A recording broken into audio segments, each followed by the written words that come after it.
MJ reverb society welcome back guys. आज हम episode 106 यानी 106 एक्सप्लेन करने वाले हैं। और मैं कल वीडियो नहीं डाल पाया था, उसका रीज़न मैंने बताया था कि लिमिटेड डेटा ख़त्म हो गया है। तो लिमिटेड डेटा मेरे फ़ोन का लिमिटेड डेटा ख़त्म हो गया था और वाईफाई मेरे साइड वाले भैया का है, ट्यूशन वाले, और वो ना रक्षाबंधन वाले दिन कहीं चले गए थे। तो अब वो आज भी नहीं आए हैं, तो जिसकी वजह से वाईफाई नहीं चल रहा है और आज मैं अपने लिमिटेड डेटा का यूज़ करके ही अपलोड कर पा रहा हूँ। लेकिन हो नहीं पा रहा है यार, मैं वीडियो छोटी आने वाली है क्योंकि लिमिटेड डेटा हो नहीं पा रहा है यार। डेटा ज़्यादा खर्च हो रहा है और अब हो नहीं पा रहा है, ये चीज़ दिक्कत आ रही है। मैं एक्स्ट्रा रिचार्ज भी नहीं करवा सकता, अब इतनी अर्निंग हो नहीं रही है कि मैं ये कर पाऊँ। तो इसी चक्कर में वीडियो छोटी आएंगी जब तक वाईफाई का हो नहीं पाता। वाईफाई कनेक्ट हो जाए या वाईफाई उनका चल जाए तो हो जाएगा।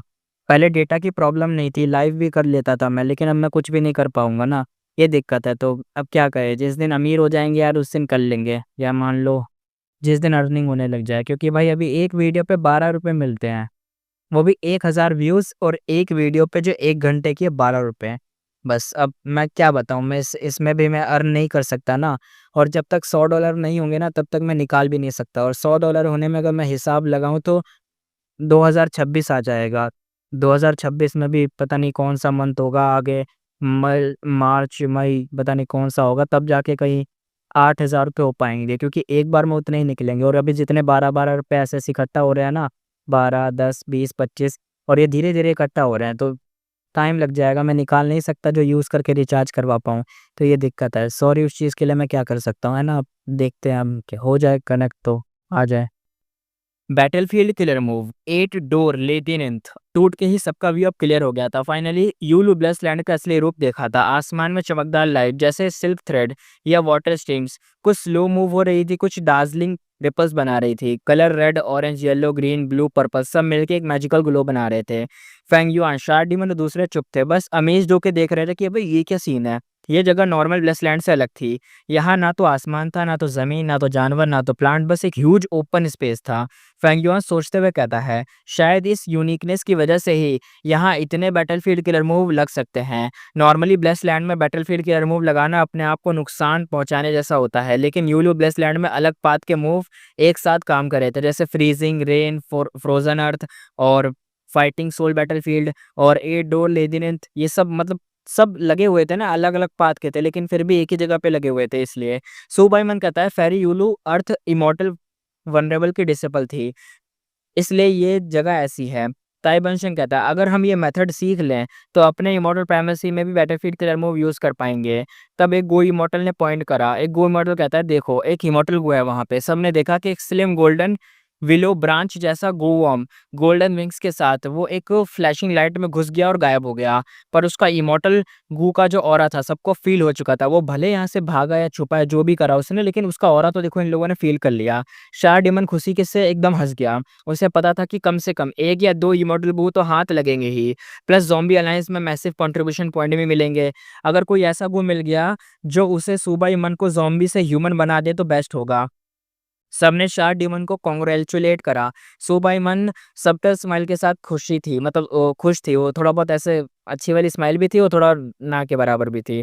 दोनों ने इस मिशन में अपनी सेविंग्स लगा दी थी, क्योंकि एक तरफ तो घाटा भी हो रहा था, एक तरफ फ़ायदा भी हो रहा। मन में तो सोच रहे हैं कि ज़्यादा फ़ायदा होगा, लेकिन फेस पे तो उनका ये भी है कि यार लॉस तो हुआ ही हुआ है। देखते हैं अब क्या ज़्यादा बड़ा होता है, लॉस या फ़ायदा। अब फाइनली उन्हें थोड़ा बहुत रिटर्न तो मिलने ही वाला था। शाह डीमन कहता है, लैंड कैप्चर होने के बाद सबको कंट्रीब्यूशन के हिसाब से रिवॉर्ड मिलेंगे। सबने हाँ में सिर हिलाया और उसे आगे जाने दिया। शाह डीमन लाइट बन के इमॉर्टल गो की तरफ उड़ा, लेकिन बीच में स्पेस में रिपल्स आए और वो वहाँ से ओरिजिनल स्पॉट पे आ गया, यानी जहाँ पे वो लोग खड़े थे उसी जगह पे। जब शाह डीमन वहाँ से आगे गया था तो आगे जाने के बाद वो वापस उसी जगह पे आ गया जहाँ पे ये लोग खड़े थे। सुबह मन कहता है, क्या हुआ? शाह डीमन कहता है, लगता है एक और बैटलफील्ड किलर मूव है। सबने ट्राई किया लेकिन कोई भी बाहर नहीं जा पाया। डिस्कशन के बाद सबने कंक्लूड करा कि ये battlefield killer move unmoving troops है, जो पैराडाइज अर्थ इमॉर्टल वनरेबल ने खुद बनाया था।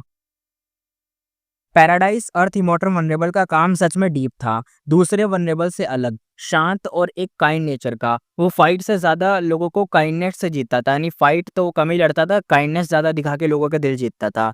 Battlefield killer move unmoving troop, अगर कोई बैटल का सोच के या इविल या लस्ट के थॉट के साथ अगर इसके अंदर एंटर करे तो वो मूव ही नहीं कर पाता।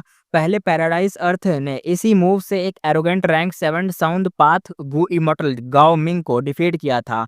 गाओ मिंग जितना भी ट्राई करे, एक भी स्टेप नहीं ले पाया, यानी जा ही नहीं पाया। लास्ट में उसका गार्ड एक तरीके से बन गया कि मैं हार मानता हूँ, मैं तुम्हारा गार्ड बन जाऊँगा।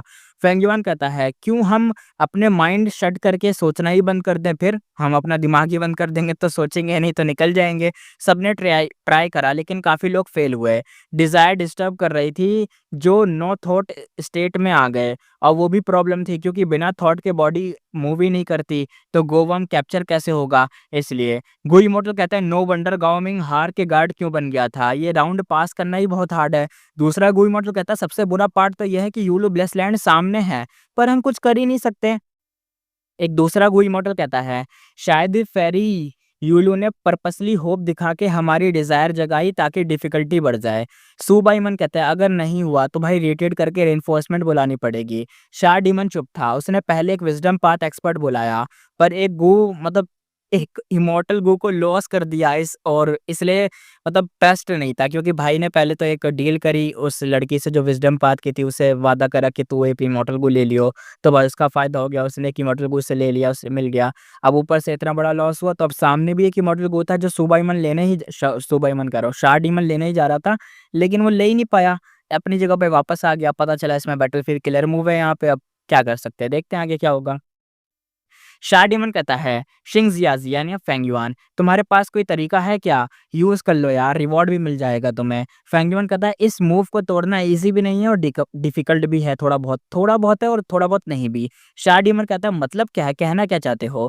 फेंग युआन कहता है, बैक देन गाओ मिंग हारा क्योंकि मूव को वल्नरेबल कंट्रोल कर रहा था, क्योंकि मतलब पुराने टाइम में बैक देन मतलब क्यों हारा था गाओ मिंग, क्योंकि उस टाइम पे ना वो जो मूव था, उसे एक इमॉर्टल वल्नरेबल कंट्रोल कर रहा था खुद, है ना? अब ये मतलब एक तरीके से कोई कंट्रोल नहीं कर रहा है इस चीज़ को, ये अब किसी कंट्रोल में नहीं है। तो अब इस बार अगर हम कुछ कोशिश करते हैं तो ज़्यादा ईज़ी होगा पहले के मुकाबले, यानी इस बार होप है। सब लोग खुश हुए, पर नेक्स्ट लाइन में फेंगिवान ने सबका मूड दोबारा से खराब कर दिया। फेंगिवान कहता है कि अब भले इसको कोई कंट्रोल नहीं करना, तो तोड़ना तो सिंपल है, पर मेरे लिए करंट केस में ऑलमोस्ट नो होप है, यानी मैं तो तोड़ ही नहीं सकता। एक गो इमॉर्टल गुस्से में कहता, तो सीधा बोलना यूज़लेस हो भाई। फेंगिवान ने बस शार्क डीमन को ऐसे देखा था। फिर फेंगिवान सीरियस होके कहता है, फेंगिवान कहता है, मैं मज़ाक नहीं कर रहा, रिसोर्स की कमी है। अगर मैं एक विज़डम पाथ इमॉर्टल को रिफाइन कर लूँ, तो फुल कॉन्फिडेंस से मैं इसको तोड़ सकता हूँ बड़े आराम से। अब मैं भी सीधा-सीधा इससे बोल देता हूँ, माँग ले भाई, माँग ले, इनको भी लूट ले। ये तो लूट, जहाँ फेंगयुआन को मौका मिला भाई लूट लेता है ये एकदम। अब आगे देखते हैं। अब यहाँ से बिल्कुल ही सीन चेंज हो जाता है। यहाँ पे दिखाया जाता है शार्क सी अंडर वाटर पैलेस। टेबल पे ना डिलीशियस फूड था, वाइन की खुशबू थी और लालटेन से ब्राइट लाइट निकल रही थी। मेन सीट पर ना यहाँ पे शारडीमन बैठा था, फिर साइड में सुबाईमन और सामने फेंगयुआन। और मतलब फेंगयुआन को सिंग जियाजी कहते हैं ना, तो एक ही बात है। और ताइबा इंशेंग। यूलू ब्लेस लैंड का जो बैरियर था फेस करने के बाद ना ये लोग ना रिट्रीट कर गए थे, यानी पीछे हट गए थे। फेंगयुआन जाने वाला था पर शारडीमन ने इन्वाइट कर लिया उसे घर पे। शारडीमन ने वाइन का कप रखते हुए पूछा, शिंगजियाजी यानी फेंगयुआन, तुम्हें कितना कॉन्फिडेंस है कि तू अनमूविंग ट्रूप तोड़ने का, मतलब तुम उस जो बैटलफील्ड क्लियर मूव है उसको तोड़ पाओगे, मतलब कितना है तुम्हारा? तो फेंगयुआन सोच के थोड़ा कहता है, टाइम तो आ गया है। फेंगयुआन कहता है, अब कहता है, lord Shardiman, wisdom path inheritance complete है मेरी, और मैंने काफ़ी मिस्टीरियस, मतलब एक तरीके से जो मिस्टीरियस होते हैं ना, मिस्टीरियस चीज़ें होती है, एकदम मिस्टीरियस होती है, बहुत ही खतरनाक। बहुत सारी मिस्टीरीज़ एकदम सॉल्व कर ली हैं और समझ ली हैं। इसी वजह से ना 8 डोर लेडिरिन तोड़ पाया। पर अब तक मेरे पास रेलेवेंट विज़डम पाथ इमॉर्टल को तो नहीं है, इसलिए मेथड तो लिमिटेड है। अगर मैं रिफाइन कर लूँ, तो मैं अनमूविंग ट्रुप तोड़ सकता हूँ। ताइबा इंशिंग कहता है, मैं शिंगजिया को सालों से जानता हूँ सर, वो कभी हवा में बात नहीं करता और कॉन्फिडेंस तो फुल है उसके अंदर। और यहाँ पे भी भाई अपना मक्खन लगा रहे हैं दोनों बैठ के। थे यहाँ पे शारडीमन को। तो सुबाइमन उसके साइड में जो था शारडीमन के कहता है, अगर तुम्हारे पास वो इमॉर्टल वो हो, तो गारंटी है? तो फेंगयुआन कहता है, पूरी गारंटी कैसे दे दूँ? ये पैराडाइज़ अर्थ इमॉर्टल वल्नरेबल का काम है, अनएक्सपेक्टेड चीज़ हो सकती है, पर जितना विज़िबल है यानी जितना मैं देख सकता हूँ उसके हिसाब से तो मुझे लग रहा है इमॉर्टल वू मिलते ही काफ़ी कॉन्फिडेंट हो जाऊँगा और मैं तोड़ पाऊँगा। शाह डीमन ने सुबाइमन और एक-दूसरे को मतलब शक्ल देखी, फिर फेंगिवान मतलब जो ये स्लिपरी चीज़ें कर रहा था ट्रस्टवर्दी भी लग रहा था सुनने पे। पहले जो विज़डम पाथ एक्सपर्ट बुलाए थे ना वो तो डायरेक्ट मना कर रहे थे, वो फेल भी हो गए थे और एक इमॉर्टल को भी चला गया था। इस वजह से उन पे तो भरोसा नहीं किया जा सकता। रही बात सिंह जियाज़ी के साथ, तो वो पहले भी काम कर चुका है और वो ईस्टर्न सी ज़ॉम्बी अलायंस का भी अब मेंबर बन चुका है। यानी अब एक ही साथी यानी एक ही बोट पे सवार हैं शाह डीमन और फेंगिवान, सुबाइमन ये सब अब ज़ॉम्बी अलायंस के मेंबर हैं ना इसलिए ईस्टर्न सी ज़ॉम्बी अलायंस के। लेकिन एक प्रॉब्लम थी, इमॉर्टल को रिफाइन करना महँगा और सक्सेस रेट मतलब सक्सेस जो रेट होता है ना बहुत रेयर होता है, बहुत ज़्यादा रेयर। ज़्यादातर लोग तो वाइल्ड इमॉर्टल वो प्रेफ़र करते हैं यानी वो पकड़ना ज़्यादा प्रेफ़र करते हैं बनाने से। शाह डीमन के माइंड में डाउट था, क्या वो बिना इमॉर्टल गो के भी तोड़ सकता है और बस हमें लूट रहा है? मतलब थोड़ा दिमाग है भाई, दिमाग है बंदे में। फेंगयुआन चुपचाप वाइन पी रहा था। उसके लिए टाइमिंग परफेक्ट थी। यूलू ब्लेस लैंड उसके सामने एक तरीके से था। अगर अनमूविंग ट्रुप तोड़ दिए गए और शाह डीमन और सुबाइमन को ह्यूज प्रॉफिट मिलेगा, तो फेंगयुआन सोच रहा था कि बैक स्टेप करके उन्हें लूट ले। पर स्ट्रेंथ जो थी ना शाह डीमन की, उसको बीट करने लायक नहीं है अभी फेंगयुआन के पास। यानी फेंगयुआन हरा नहीं पाएगा अभी शाह डीमन को। तो भाई पीछे से चाकू भोंक के सब कुछ लूटना उनसे, तो बहुत मुश्किल है। तो फेंगयुआन इनडायरेक्ट वे में इन्हें लूटने की कोशिश कर रहा है कि चलो वो नहीं तो यही सही। मतलब फ़ायदा तो लूँगा ही लूँगा, जो यहाँ पे कंट्रीब्यूशन दिया है। ऊपर से मैं ये मौके का मतलब मौके पे चौका मार के एक इमॉर्टल को भी निकलवा लेता हूँ, ये बोल के कि बैटलफ़ील्ड क्लियर मूव तोड़ दूँगा मैं, है ना? अब थर्ड कप वाइन के बाद शाह डीमन और सुबाइमन का जो सीक्रेट डिस्कशन खत्म हो जाता है। डिस्कशन यहाँ पे पहली बात तो क्लियर था कि फेंगयुआन को फाइनेंस करके विज़डम पाथ इमॉर्टल को डिफाइन करवाएँगे, चाहे ये ब्लैकमेल हो या मजबूरी हो, करना तो पड़ेगा। शाह डीमन और सुबाइमन ने फेंगिमान से ओथ लिया। माइंड में मतलब ज़्यादा वो माइंड में वो नहीं करा कि प्रेशर डाला ऐसा कुछ नहीं करा, बस ओथ लिया। उसका प्लान सिर्फ हेल्प लेना नहीं बल्कि रिलेशनशिप को इम्प्रूव करना भी था, इसलिए प्रेशर नहीं डाल लेते। विज़डम पाथ गो इमोर्टल्स रेयर होते हैं इसलिए फ्रेंडशिप तो वैल्यूएबल थी ही। लेकिन तभी सी वायलेंटली शेक करने लगा जहाँ पे वो थे। थंडर क्रैकल हुआ और कियोटिक करंट ने अंडर वाटर पैलेस को हिट कर दिया। एक मैसिव फायर पिलर सी के ऊपर से गिर के पैलेस में आया। डिफेंसिव गो फॉर्मेशन एक ब्रीथ में ही तोड़ दी गई। पैलेस एकदम होता है ना रबल करने लग गया और फायर सी में भी बुझ गई और सी वाटर अब कुछ ही विप कर गया और एक तरीके से जो बैंक्वेट था ना अचानक से खत्म। पर चारों गो इमोर्टल्स को अंडर वाटर कोई प्रॉब्लम नहीं थी। शाह डीमन गुस्से से स्काई की तरफ देखते हुए कहता है कि भाई ये क्या हुआ? मतलब ऐसा अगर तुम्हें इतना खतरनाक इन्होंने बोल दिया मैं समझाऊँ तो ऐसा हुआ कि चारों लोग बैठे थे, बात कर रहे थे। अचानक से ऐसा कांड हुआ कि पूरा जो सी वी एकदम हिल गया, पानी-वानी हट गया एकदम भाई ज़मीन दिखने लग गई, पानी हट गया, इतना खतरनाक अटैक करा। फिर वापस से पानी आया, फिर वापस से भर गया। होता नहीं है वो वाला तुमने अटैक नहीं देखा जिसमें अटैक कह रहा हूँ मतलब होता नहीं एक वो जो अरे स्टोरी है वो बहुत जगह रिलीजियस भी है वो स्टोरी की मतलब एक वो कुछ रखा गया था जिसकी वज़ह से जो पानी आधा हो गया था 2 हिस्सों में। तो वो जो स्टोरी है ऐसा ही मान लो कि यहाँ पे ना पानी एकदम से एकदम हिल गया कि ज़मीन दिखने लग गई और फिर वापस से वो जो ख़त्म करा गया तो वापस से पानी आएगा ना तो वापस से फ़िल हो गया। तो ऐसे टाइप का कोई बहुत तगड़ा ही अटैक हुआ था। तो ये वाला जो अटैक था तो ये देख के तो भाई हिल गए कि भाई ये क्या हमारे घर पे अटैक हो गया है, क्या हो गया? शाह डीमन गुस्से में स्काई की तरफ देखते हुए बताया, "कौन कौन इतनी हिम्मत कर रहा है मेरे सी एरिया में अटैक करने की?" सुबाइमन का जो फेस था वो तो भाई पेल पड़ गया। फेंगियोन और ताइबाई यूएनशंग भी एकदम एकदम देख रहे थे कि भाई ये क्या सीन हुआ? तब एक एरोगेंट फीमेल वॉइस गूंजी, "ये तो सिर्फ एक स्टार्टर है, मैं तो तुम दोनों को ऐसा पीटूँगी ना, खड़े भी नहीं हो पाओगे।" शू बाइमन शॉक में कहता है, "अरे इट्स हर मतलब ये तो वही है।" रेड ब्लेजिंग फिगर सी में डिसेंड हुई और फायर पूरी बॉडी को कवर्ड कर रखा था, फेस फ्लेम में एकदम हिडन था। ताइबानशन कहता है, ये ऑरा तो रैंक 8 गो इमॉर्टल का है। फेंगियोन अंदर ही अंदर कहता है, "रैंक 8 फीमेल इमॉर्टल ज़ॉम्बी?" शार डीमन कहता है, "ब्लेजिंग हेवन डेमोनेस, तुम पागल हो गई हो क्या? ज़ॉम्बी अलायंस मेंबर पे अटैक करके तुम अलायंस की अथॉरिटी को चैलेंज कर रही हो?" फेंगियोन का माइंड में कुछ चीज़ें फ्लैश हुए कि जो ये जो ब्लेजिंग हेवन डेमोनेस है ना, northern plains zombie alliance leader rank 8 power house है। यानी ये वहाँ की है, क्या कहते हैं, नॉर्थर्न प्लेन्स की लीडर है। याद है ना आपको कि जब फेंगयुआन शाहुआंग वाली आइडेंटिटी लेके गया था, तो वहाँ पे जो लोग थे वो वाइस लीडर थे, यानी वो कमांडर बस एक तरीके से वो नहीं करते थे, यानी लीडर नहीं थे वो। उन्होंने बोला था ना कि लीडर अभी कहीं गई हुई है काम से, तो यही वो लीडर थी। इसका नाम था ब्लेजिंग हेवन डेमोनेस और ये देखो यहाँ पे है। और ये वही थी। ब्लेजिंग हेवन डेमोनिस कहती है बकवास बंद कर, ये हमारा इंटरनल मैटर है, तुमने मेरा इमॉर्टल मटेरियल चुराया है, बोलो क्यों? शाह डेमन कहता है नॉनसेंस, मैं यूलू ब्लेसलैंड असाइनमेंट में बिजी था, टाइम कहाँ था चुराने का, तुम बस झगड़ा शुरू करना चाहती हो। ब्लेजिंग हेवन डेमोनिस हंसते हुए कहती है मेरे पास विटनेस है, अब तुम डिनाई नहीं कर पाओगे। शाह डेमन गुस्से में कहता है अच्छा दिखाओ कौन है विटनेस, लाओ मेरे सामने। अब सी के अंदर दोनों साइड फेस ऑफ में खड़ी थी, टेंशन फुल ऑन था। बस कुछ ही टाइम पहले फेंगयुअन और शाह डीमन और उसकी वाइफ के साथ बैंक्वेट एंजॉय कर रहा था। अगले मोमेंट उनका पूरा अंडर वाटर पैलेस ब्लास्ट होकर एकदम बबल बन गया। ताई बाइशेंग ने धीरे से बोला blazing heaven demoness rank eight expert, हम फाइट ही नहीं कर सकते, इसमें कुछ कर ही नहीं सकते। फेंगयुअन तो साइलेंट था, मतलब सिर्फ देखना था, बीच में कुछ घुसना नहीं था, बस देखो कि क्या चल रहा है इधर। रैंक 8 का लेवल अलग होता है, मिलके भी उनको रोकना मुश्किल होता है, शाह डीमन भी जानता था। इसलिए घर टूटने के बाद भी डायरेक्ट फाइट नहीं की, प्लान क्लियर था कि ज़ॉम्बी अलायंस के रूल का यूज़ करके बातचीत करना। ब्लेजिंग हेवन डेमोनेस कॉन्फिडेंट स्माइल के साथ बोलती है बोडान आजा। बोडान आया, हेड डाउन करके कहता है लॉर्ड शार्डीमन, लेडी सुबाइमन मुझे ज़बरदस्ती की गई है, यानी लॉर्ड शार्डीमन और लेडी सुबाइमन देखो यहाँ पे मुझसे ज़बरदस्ती की गई है, इसलिए मैं कुछ नहीं कर सकता, यानी वो सीधा यहाँ पे बोलने आ गया। ये बोडान वही है चोमू। ब्लेजिंग हेवन डेमोनेस एक्यूज किया, तुम दोनों बोडान को बोल के मेरा रैंक 8 इमॉर्टल को मटेरियल मेडिसिन आइस चुरा लिया। एक्चुअली बोडान ऑलरेडी वीक था, पहले सुबाई मन को मटेरियल दे के अपना बचाव किया था, बट बाद में ब्लेजिंग हेवन डेमोनेस ने ट्रैप करके उससे फोर्स किया कि शाह डीमन को मतलब फ्रेम किया जाए। शाह डीमन ने कोल्ड टोन में कहा सीधा बोलो तुम फ्रूट्स लेने आई हो, इनोसेंट को क्यों ड्रैग कर रही हो? सुबाईमन कहती है, सुबाईमन यहाँ पे जो थी यानी इसकी जो वाइफ वो कहती है lady blazing heaven demoness rank 8 होके भी ये सब अच्छा लगता है क्या तुम्हें?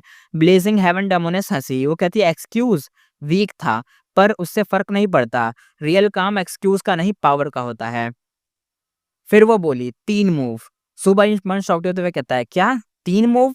वो कहती है मैं तुम्हें 3 मूव में खत्म कर दूंगी, अगर बचा लिया तो समझ लो मैं यहाँ कभी नहीं आई, मतलब एक अपने आप को बचा लिया। पे कितना खतरनाक डराते हैं लोग कि आया मार पीट करा, इनका ही घर तोड़ दिया, ऊपर से इनको ही धमकी देते हुए कह रही है 3 मूव हैंडल करो मेरे, अगर मैं मतलब बच गए तो भाई सिंपल सी बात है, मैं तो यहाँ पे कभी आई ही नहीं थी, और नहीं बचे तो है। शादी मैंने सुबह ही मन को देखा और डीप से सांस लिया और कहा चलो ठीक है, चारों मिलके तुम्हारी पावर देखते हैं। वीक का चॉइस होता ही नहीं है, सिचुएशन एक्सेप्ट करनी ही पड़ती है। अब ताई बाइशेंग थोड़ा-सा टेंस था, फाइट नहीं मतलब चाह रहा था कि मतलब फाइट वाइट हो ये सब नहीं चाह रहा था। लेकिन शाह डीमन ने चल चली और मतलब चल चली क्या था मतलब अपना चाल चल दी खतरनाक वाली, और फेंगयुआन और ताई बाइशेंग को भी खींच लिया क्योंकि उसने बोला ना वीक को सब एक्सेप्ट करना पड़ता है, तो यहाँ पे यही लोग अब वीक हैं। इनसे पावरफुल शाह डीमन और शाह डीमन से पावरफुल ये जो औरत आ गई यहाँ पे डेमोनेस ये है। तो अब क्या कर सकते हैं, खींच लिया था इनको। सुबाईमन ने मैसेज भेजा, कहा कि अगर हम बचे तो तुम दोनों पर एक तरीके से फेवर रहेगा, पैसे का सेटलमेंट तुम्हें खुश करेगा, बस सपोर्ट कर दो यार।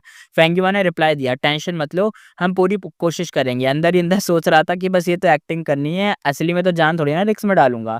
ब्लेजिंग हेवन डेमोनेस स्माइल करते हुए हाथ में ऑरेंज येलो फ्लेम बनाती है, जैसे मीट बॉल की शेप देते हो, और वैसे ही फ्लेम को बर्ड में बदल जाता है। और ये एक फायर बर्ड था, देखने में क्यूट था पर पावर ऐसी थी कि पूरा समुंदर तबाह हो जाए। शाह डीमन ने पूछा ये मतलब ये मूव का नाम कौन सा है, कौन सा मूव है ये?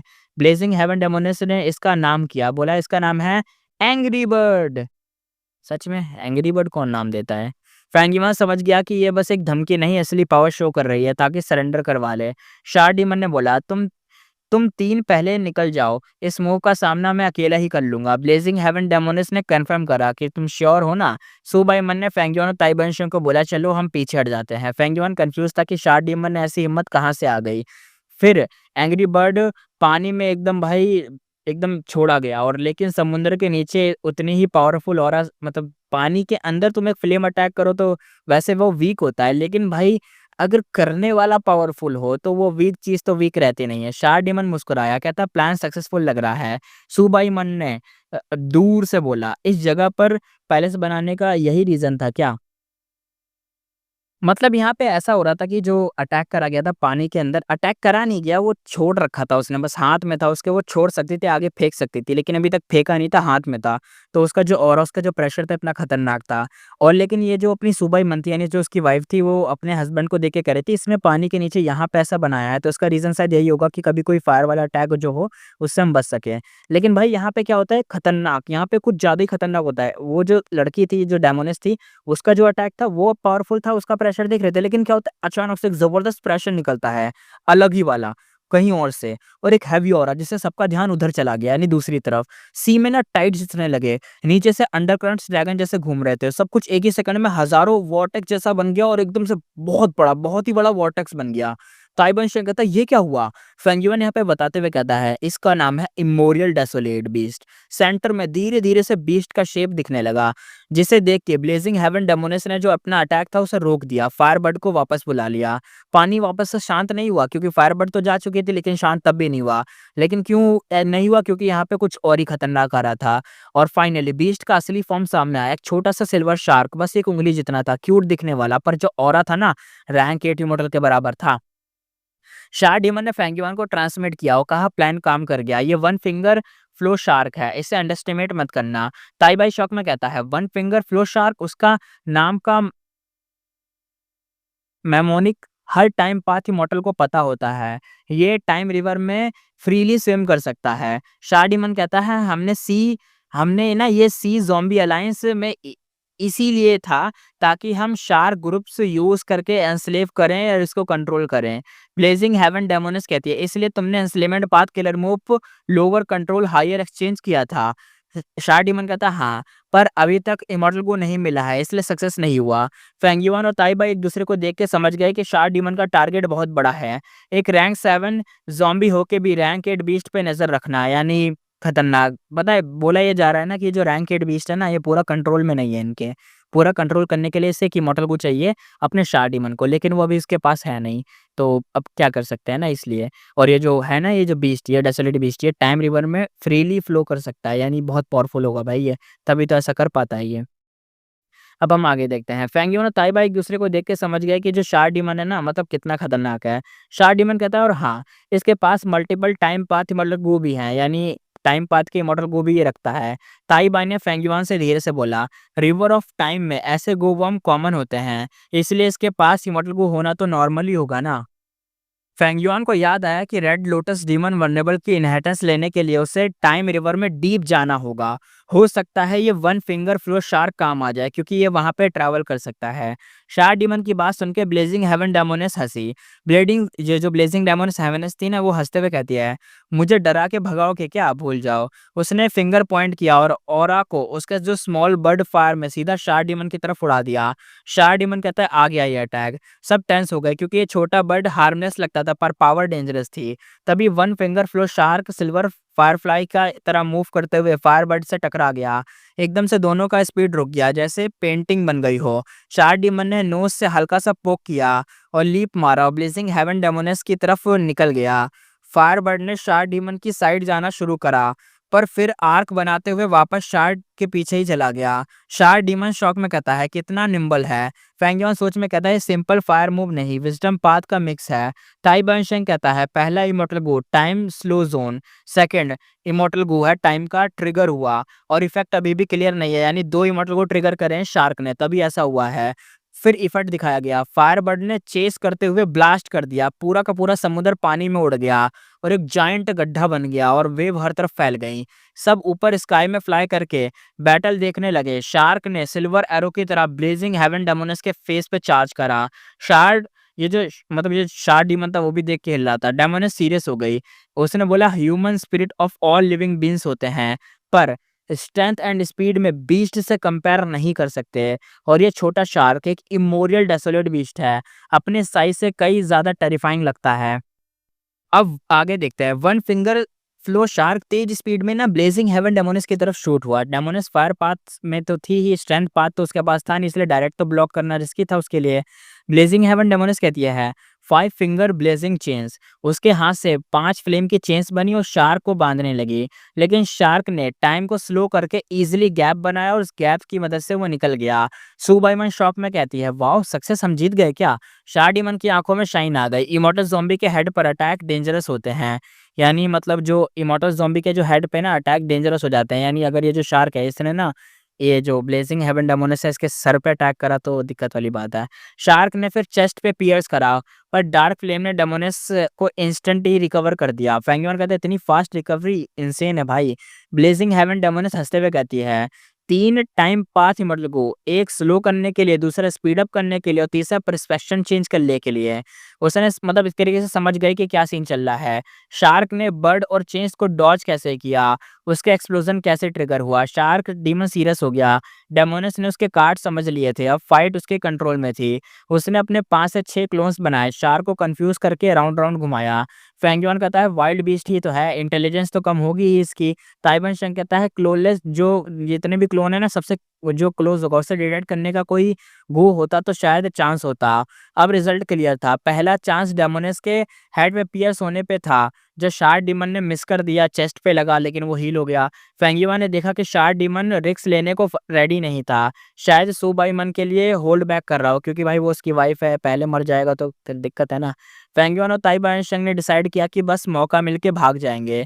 सू बाइमन रिक्वेस्ट करते हुए कहती है, आप हेल्प करो क्लोन्स में रियल बॉडी आइडेंटिफाई करने में, हम रिवॉर्ड देंगे। शार्क डीमन कहता है हाँ, सक्सेड हुए तो फायदा होगा।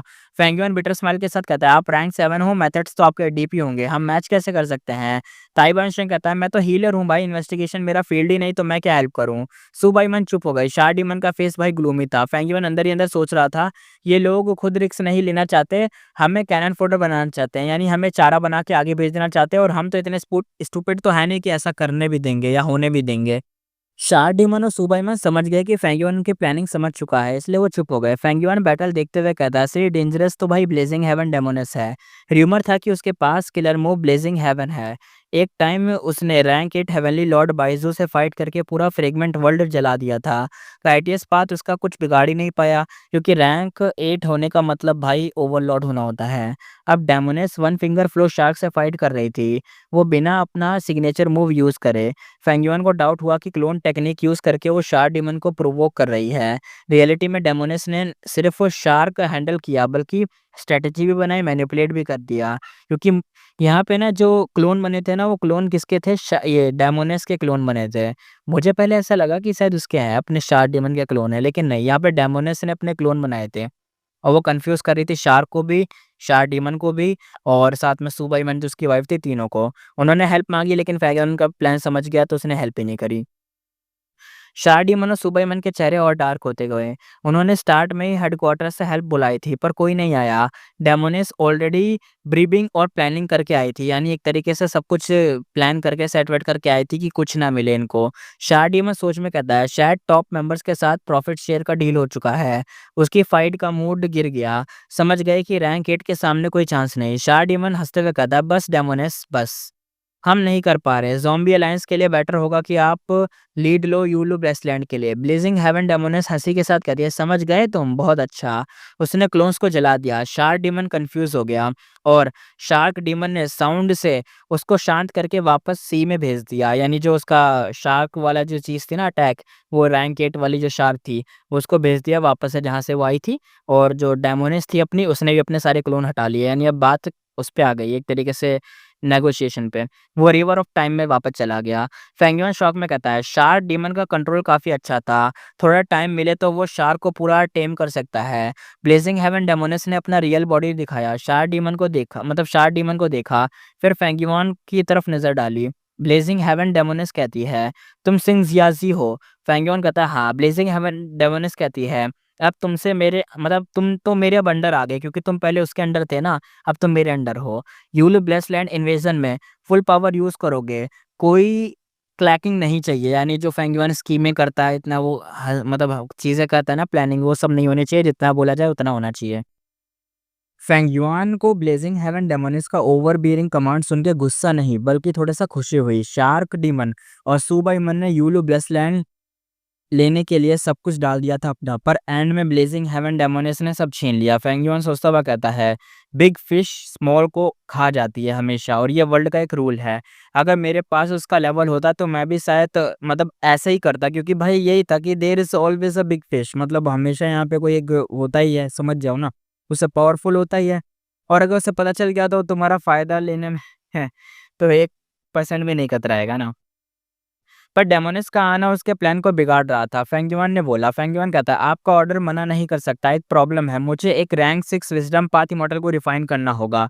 शा डीमन ने थोड़ी सी सांस ली। सुबा ईमन सोचती हुई कहती है, ये शिंग जियाजी बिना बैकबोन का है, यानी इसके पास कोई सपोर्ट नहीं होगी। ब्लेजिंग हेवन डेमोनिस मुस्कुरा के बोली, इमॉर्टल को रिफाइन करना है, ईजी, मैं फंड करूंगी, यानी मतलब मैं कर दूंगी फंड, तुझे कोई दिक्कत नहीं होनी चाहिए। अब सीन यहाँ से शिफ्ट होता है, हमें दिखा जाता है नॉर्थर्न प्लेन्स लुओपो वैली का सीन। 100 दिन का इंटेंस बैटल खत्म होता है यहाँ पे।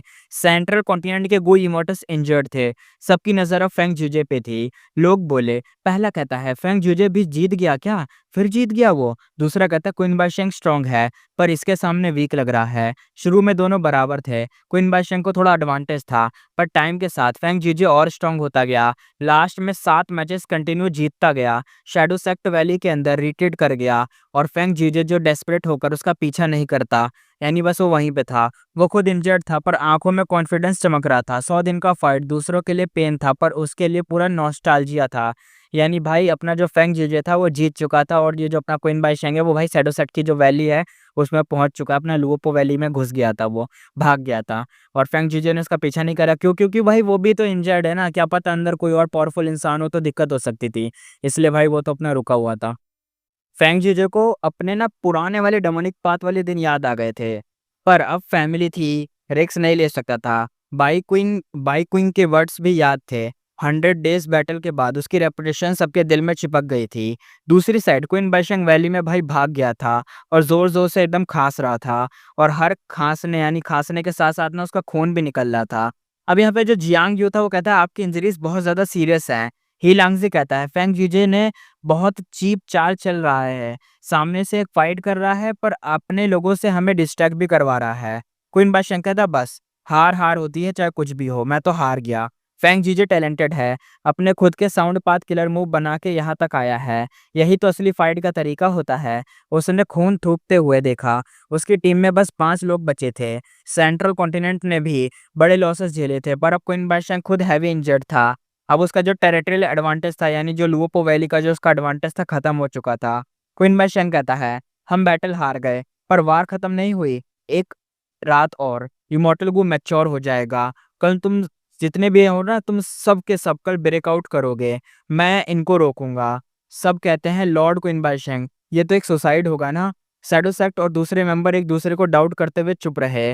रात को लेट क्वीन बादशाह ने हाई चैंग और हुई फेंगजी और ही लांगजी को बुला लिया। अब लेट नाइट लुओपो वैली में सीन दिखाते हैं। क्वीन बाइशंग और बाकी के 5 मॉर्टल्स इकट्ठा हुए। क्वीन बाइशंग ने की मॉर्टल को सीधा उस ब्लैक रोब वाले मिस्टीरियस गोई मॉर्टल को दे दिया। क्वीन बाइशंग कहता है, यह इमॉर्टल वो बहुत इंपॉर्टेंट है, अब तुम्हारे हवाले कर रहा हूँ। ब्लैक रॉब वाला बस सर हिला देता है। वो पूरी तरह से ना एक तरीके से, मतलब एक वो होता है ना छुपे तरीके रहना, वैसे रहता था। अब तक शैडो सेट के बाहर कोई भी उसका चेहरा नहीं देख पाया था। बस इतना पता था कि उसकी जो फाइटिंग पावर काफ़ी हाई थी, रैंक 7 के अपर टायर की थी, यानी मतलब ऊपर ही मान लो। क्वीन बाइशंग ने टर्न होके जियांग यू को सीरियस टोन में बोला। जियांग यू को क्वीन बाइशंग कहता है, मैं मर सकता हूँ, तुम भी मर सकती हो, पर यह बंदा हमारे प्लान के लिए ज़रूरी है, इसे नहीं खोना चाहिए। फेरी जियांगयू ने इक्वली सीरियस होकर सर हिलाया। जियांगयू कहती है, मैं सिर्फ उतना गारंटी कर सकती हूँ कि जब तक मैं ज़िंदा हूँ ये नहीं मरेगा। यानी यहाँ पे भाई अब ये लोग कुछ बड़ा करने वाले हैं, शायद भागने वाले हैं, बचने वाले हैं, कुछ करने वाले हैं। तो इस भागा दौड़ी में ना यहाँ पे ये जो ब्लैक रॉक वाला बंदा है ना, इसे किसी भी तरह से बचाना है। क्वीन बाइशंग ने सीधा बोला है फेरी जियांगयू से, और क्वीन बाइशंग भी कह रहा है, भले हम मर जाएं लेकिन ये जिंदा रहना चाहिए, प्लान के लिए इंपॉर्टेंट है। हाई चेंग और बाकी लोग शॉक हो गए। ये शैडो सेक्ट आखिर कौन सा ग्रुप था जो गुई मोटर्स को इतना लॉयल बना देता था, अपनी जान तक दांव पे लगा दे। ये तो बड़े से बड़े सुपर फोर्स के लिए भी मुश्किल होता है कि वो लोग मतलब वो बंदे तो देखो ले लेते हैं, चाहे कितनी बड़ी सुपर फोर्स हो, वो अपने पास बंदे इकट्ठा कर लेते हैं, लेकिन भाई वो बंदे का लॉयल होना सबसे इंपॉर्टेंट बात होती है। और आजकल लॉयल कहाँ होता है कोई, है ना? तो इसलिए वो अपनी जान बचाते हैं, ग्रीडी आ जाता है, ग्रीडपन आ जाता है तो लोग हट जाते हैं। लेकिन यहाँ पे देख रहे हो, यहाँ पे बंदा पूरा लॉयल है, मर जाने तक को तैयार है। कुछ ही मोमेंट्स बाद साइलेंट लुओपो वैली में अचानक से जबरदस्त धमाके गूंज उठे। पूरे वैली में डिफीटिंग साउंड आ रही थी और उसके वक्त एक तेज चिल्लाने वाली वार्निंग सुनाई दी। फेरी लिंगमी कहती है एनिमी अटैक। वार्निंग देते फेरी लियांगमी पीछे से भागने की ट्राई करती है, यानी रिट्रीट करने लगती है। उसके सामने जियांग यू, हुई फेंगजी, हीलांगजी, हाईचेंग और वो मिस्टीरियस ब्लैक रॉक वाला था और ये एक साथ मिलकर अटैक कर रहे थे। अटैक की फोर्स इतनी ज़्यादा थी कि लिंगमी डिफेंड ही नहीं कर पाई। उसके दिमाग में बस एक ही थॉट था कि ये लोग अब भागना चाह रहे हैं, स्केप कर रहे हैं। फेरी लिंगमी ने हैवी बहुत ज़्यादा, जो फेरी लिंगमी थे ना वो भागने की कोशिश करी थी। और यहाँ पे जो हेवेंस एनवी मैनर से थी, तो फेरी ओ शू के साथ मिलके उसके पास रैंक 8 क्रीसेंट मून गो था। दोनों मिलके अनलिश करती हैं एक ही killer move, PLS crescent moon slash. ये मूव इतना पावरफुल था कि हेवेंस एनवी मैनर का एक सिग्नेचर किलर मूव माना जाता था। नॉर्मी, लिंगमी और ओशू हमेशा साथ रहते थे। अलग होना ऑलमोस्ट इम्पॉसिबल था, लेकिन अब सेंट्रल कॉन्टिनेंट गू, जो सेंट्रल कॉन्टिनेंट का जो ग्रुप था ना, जो सेंट्रल कॉन्टिनेंट के ग्रुप के पास लोग कम थे, उन्हें पूरे वैली को कवर करना था, तो अब इन दोनों को अलग होना पड़ा था। जैसे ही शैडो सेट के लोग एक तरीके से ऐसे निकले, भागे, एकदम ब्रेकआउट करा। लिंगमी को बिल्कुल भी एक्सपेक्ट नहीं करा था कि वो यहाँ पे अकेली पड़ जाएगी और ऐसी हो जाएगी, क्योंकि जो उसकी साथी थी, जैसा हमने बताया, वो साथी तो साथ में थी नहीं, अकेली थी और उसके ऊपर ही सब टूट पड़े। तो अब इसे तो पता चल गया कि ये लोग भागना चाह रहे हैं। वो अकेली लड़ने लगी, डायरेक्टली डेंजर जोन में आ गई। परी जियांग लीड में आंखों को एकदम रेड किलिंग इंटेंट के साथ देखता है, कहता है किलिंग किल हर। उसके अटैक से एकदम इंटेंस, एकदम निकलती है जो फ्यूरी थी, इतनी खतरनाक कि हिल जाए सब। चाहे लिंगमी कितनी भी ब्यूटीफुल हो, ग्रेसफुल हो, इन 5 इमॉर्टल्स में से किसी ने भी मर्सी नहीं दिखाई। किलर मूव एक के बाद एक यूज होते रहे, बस तब तक रुके जब लिंगमी मर जाती, यानी एकदम लिंगमी को मार डाला इन लोगों ने। लाइफ और डेथ के उस पल में लिंगमी ने डिसाइड किया कि एक इमॉर्टल को डिस्ट्रॉय करेगी। उसने 3 सांस के बाद और टाइम ले लिया, और उस शॉर्ट गैप में लिंगमी ने एक गू फॉर्मेशन एक्टिवेट की और हवा पानी के बीच में उसका बॉडी गायब हो गया। अगले मोमेंट वो काफ़ी दूर अपीयर हुई और एकदम भारी-भारी सांस ले रही थी। लिंगमी का सांस एकदम फूल गया था, फेस बिल्कुल सफ़ेद पड़ गया था, एकदम मरने पे आ गई थी कि एक अटैक लगा मर जाएगी ये। ऑलमोस्ट मरने वाला होता है ना, वहाँ पे तो एकदम मर गई थी एकदम। मान लो मर गई थी, लेकिन वो होता है ना थोड़ा फेक डेथ दिखाना कि मरे, दिखाते तो ऐसे मर गए हैं, लेकिन फिर थोड़ा-सा टाइम लेते ही कि अरे ये तो मर गई, लेकिन जैसे ही उसे टाइम मिलता है कि 3 सांसों का, वो भाग जाती है वहाँ से। लिंग में अंदर ही अंदर थैंकफुल होते हुए कहती है, बस बच गई यार, सिर्फ गू फॉर्मेशन की वजह से आज बची हूँ। ये गू फॉर्मेशन होंग ची मिंग ने सेट की थी। वाइंड क्लाउड मैनर का एक टॉप गू इमॉर्टल था जो फॉर्मेशन में एक्सपर्ट था, सेंट्रल कॉन्टिनेंट का फेमस भी था। गू फॉर्मेशन का एक ड्रॉबैक भी था कि किलर मूव की तरह इंस्टेंटली एक्टिवेट नहीं होता, टाइम लगता है। जैसे 3 सांसों का टाइम टाइम था ना, वैसे ही लिया। इंटेंस बैटल में फ्लेक्सिबिलिटी कम होती है, पर जब एक बार एक्टिवेट हो जाए तो भाई एडवांटेज बड़ा ह्यूज होता है। किलर मूव से फास्ट काम करती है, रिसोर्स और कम कंज्यूम होते हैं। यानी जो किलर मूव होते हैं फास्ट तो काम कर देते हैं, लेकिन रिसोर्स कम कंज्यूम होते हैं, इसलिए ज़्यादा इफेक्टिव होती है। लेकिन जैसा ड्रॉबैक था कि टाइम लगता है, तो इतने में तुम्हें कोई मार ना दे, इसलिए थोड़ा रहता है टाइम। इसी वजह से लिंगमी बची थी। जियांग यू ने लिंगमी को बच के निकलते देखा और अंदर-अंदर एकदम देखते हुए हिल गया कि ये बच कैसे गई। बाकी के 4 इमॉर्टल्स के चेहरे पे भी थोड़ा रिग्रेट सा फ़ील हुआ कि भाई ये बच कैसे गई। पिछले 100 डेज़ के बैटल में लिंगमी और ओशु मिल के पीएलएस क्रिसेंट मून स्लैश चलाया था। शैडो सेट के लिए वो एक बड़ा थ्रेट बन गए थे। ऑलमोस्ट सभी गू इमॉर्टल्स इस मूव से ना इंजर्ड हुए थे। पहले शैडो सेट के पास टेरिटोरियल एडवांटेज था, पर सेंट्रल कॉन्टिनेंट के गू फॉर्मेशन एक-एक करके जितने भी एडवांटेज था सब तोड़ते गए। इनका भी फॉर्मेशन टूटा, सब दोनों तरफ से नुकसान होता गया। अब तो सेंट्रल कॉन्टिनेंट के अपने गू फॉर्मेशन सेट कर लिए गए थे। वैली के आउटर एरिया पे उनका कंट्रोल था, यानी जो पहले क्या होता ना, जो लुओपो वैली थी उसके आउटर एरिया, इनर एरिया, हर जगह पे ना फॉर्मेशन जो थी ये इन लोगों की थी, लुओपो वैली की, यानी क्वीन बाईशेंग की। लेकिन क्या हुआ, जब ये लोग आए तो इन्होंने आउटर एरिया के जितने भी फॉर्मेशन थे सब तोड़ दिए और अपने वाले फॉर्मेशन लगा दिए, यानी पैंग जीजे ने अपने वाले फॉर्मेशन लगा दिए ताकि ये लोग इनको दिक्कत हो। अब धीरे-धीरे आगे बढ़ रही है, तो देखते हैं अब आगे क्या होगा, बच पाएँगे कि नहीं। पेरी चियांग कहती है, जब जब नहीं मार पाए तो ब्रेकआउट कंटिन्यू करोगे। उसकी टोन में फुल डिटर्मिनेशन था, क्योंकि वो दिखा रही थी कि भाई अब तुम भगोड़े हो, तुम भागने की कोशिश कर रहे हो और कुछ नहीं। लिंगमी के रिट्रीट करते ही सेंट्रल कॉन्टिनेंट के डिफेंस लाइन में एक गैप आ गया। चांस अभी भी था, पर टाइम थोड़ा स्लिप हो रहा था। फेरी ओशू ने वो जो व्हाइट ब्लाउज में थी, जल्दी से अप्रोच करते हुए कही, लिंगमी तुम ठीक हो ना? वो उसके चेहरे पे शॉक और गुस्सा दोनों था, क्योंकि भाई जो उसकी साथी थी, इतना गंदा डैमेज क्या बताएं, है ना? चेन सन जी कहता है, तुम्हें जाने नहीं देंगे, यहीं मरो। बूफियान थोड़ा सा एकदम देखते हुए कहता है, अब भागने का टाइम निकल गया है, अब तो लेट हो चुके हैं। लिंगमी और ओशो अलग थी, लेकिन डिस्टेंस कम था, इसलिए ओशो पहले पहुंच गई। चेन ज़ेनजी और बू फीयान भी अपनी हाई स्पीड की वजह से एकदम साथ में लैंड हुए। हाई चेंग दाँत कस के कहता है, चेन ची ऑफ़र 9 हेवेंस और साथ में फीयान डैम इट। ये दोनों Chen Zenchi, married dragon duck और Bu Feiyan heavenly lotus sect current central continent के टॉप फ्लाइंग ग्रैंड मास्टर थे। जियांग ये और उसकी टीम ब्रेकआउट करना चाहती थी, पर सबसे बड़ी टेंशन थी कि जैसे हाई स्पीड मतलब ये जो हाई स्पीड वाले लोग हैं ना, इनसे कैसे निपटा जाए। पर तीनों पास आ गए। साइडोसेट के 5 इमोर्टल्स ने एक शब्द तक नहीं बोला, सिर्फ ब्रेकआउट पे फोकस करा। यानी जब उन्होंने देखा कि ये जो चेन ज़ेनजी है और ये जो फिया है और ये हाई चेंग, ये तीनों लोग ये और बाकी के वो जो जो ली मिंग थी, लिंगमी और उसकी जो बहन थी या जो साथी थी वो आ गई साथ में, हाई चेंग और ये जो married dragon duck, heavenly lotus यानी चेन ज़ेनजी और बूफियान, ये जब 5 लोग वहाँ इकट्ठा हो गए और 5 लोग यहाँ पे थे। तो ये जो 5 लोग अपने क्वीन बाई शेंग की टीम वाले हैं ना, ये लोग ब्रेकआउट करने आए थे, तो ये उस पे ही ध्यान दे रहे हैं। इन्हें कोई मतलब नहीं कि ये लोग आ गए हैं 5 के 5, ये नहीं, ये अपना ध्यान दे रहे थे, फुल इस पे ही लगे हुए थे कि भागना है।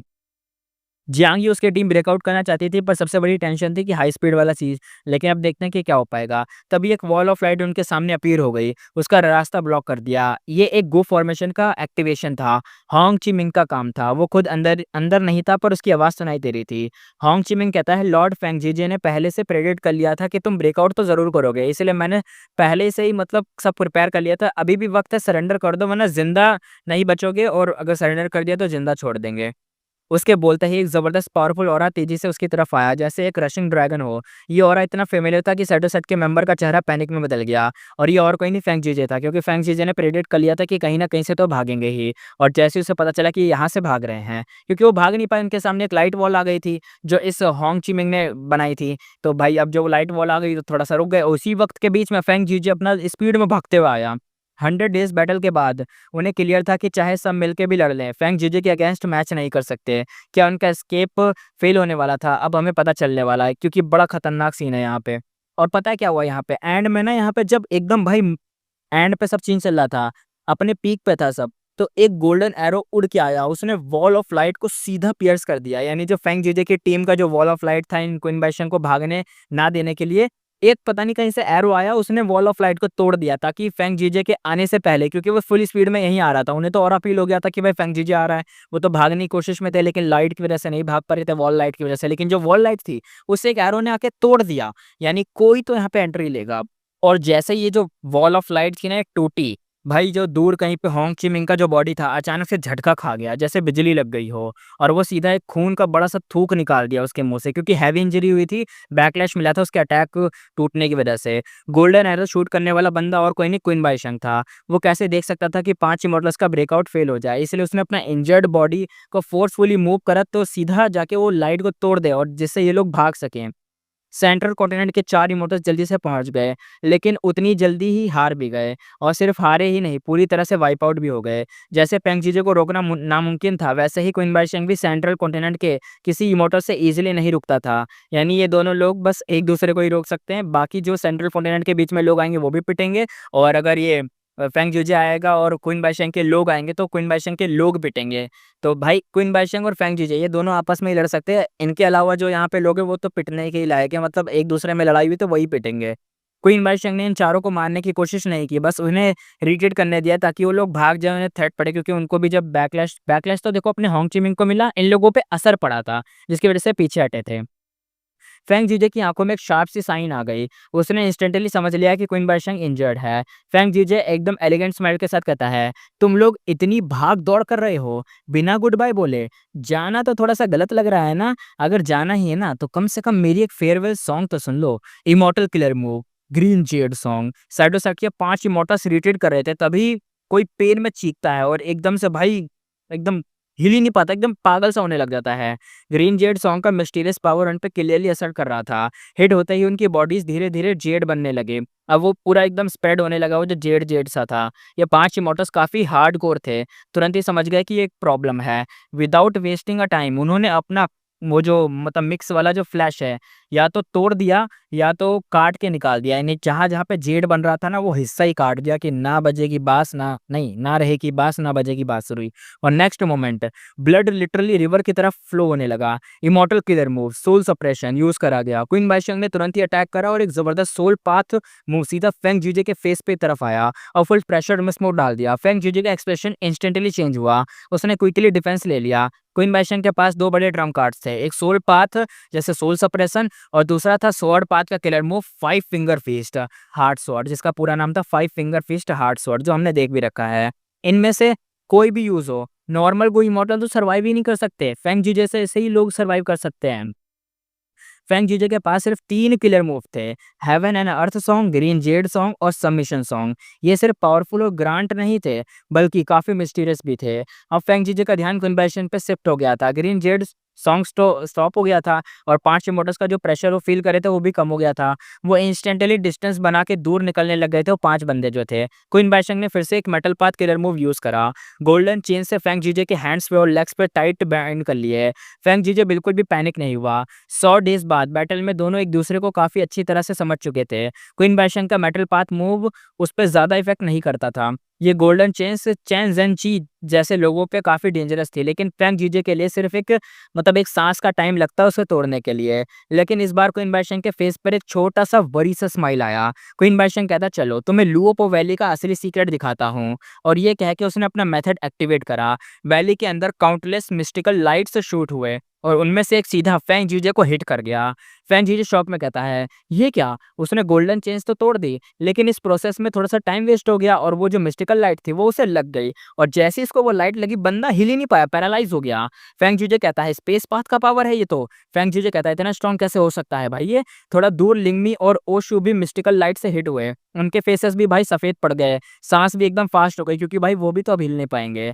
चेन सेंची और बू फियान ने अपनी हाई स्पीड की वजह से मिस्टिकल लाइट तो डॉज कर ली थी। क्वीन बाईशंग ने उनकी तरफ देखा भी नहीं था। उनका मेन मतलब जो क्वीन बाईशंग का मेन टारगेट वो फेंग जीजे ही था, जो कि भाई इसका काम हो गया और अब तक हाफ टारगेट अचीव हो चुके थे।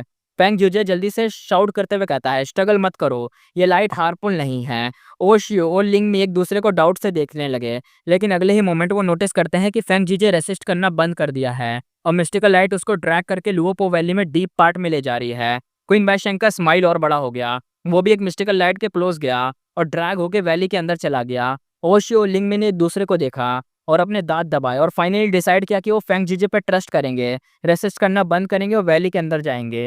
यानी जैसे क्वीन बाईशंग ने शुरू में बोला था कि चलो मैं तुम्हें सीक्रेट दिखाता हूँ, तो उसी वक्त जब फेंग जीजे को लाइट टच हुई तो फेंग जीजे ने भाई डिफेंस करना ही छोड़ दिया कि ठीक है भाई, ले चल मुझे जहाँ ले जा रहा है। और इन लोगों ने भी अपने लीडर पे ट्रस्ट करा, फेंग जीजे पे ट्रस्ट करा और वो लोग भी लाइट से जब हिट हुए तो वो भी नहीं हिल पा रहे थे, तो उन्होंने भी उम्मीद छोड़ दी और सीधा वो अपने लीडर के साथ ही लाइट के साथ एकदम चले जा रहे थे अंदर।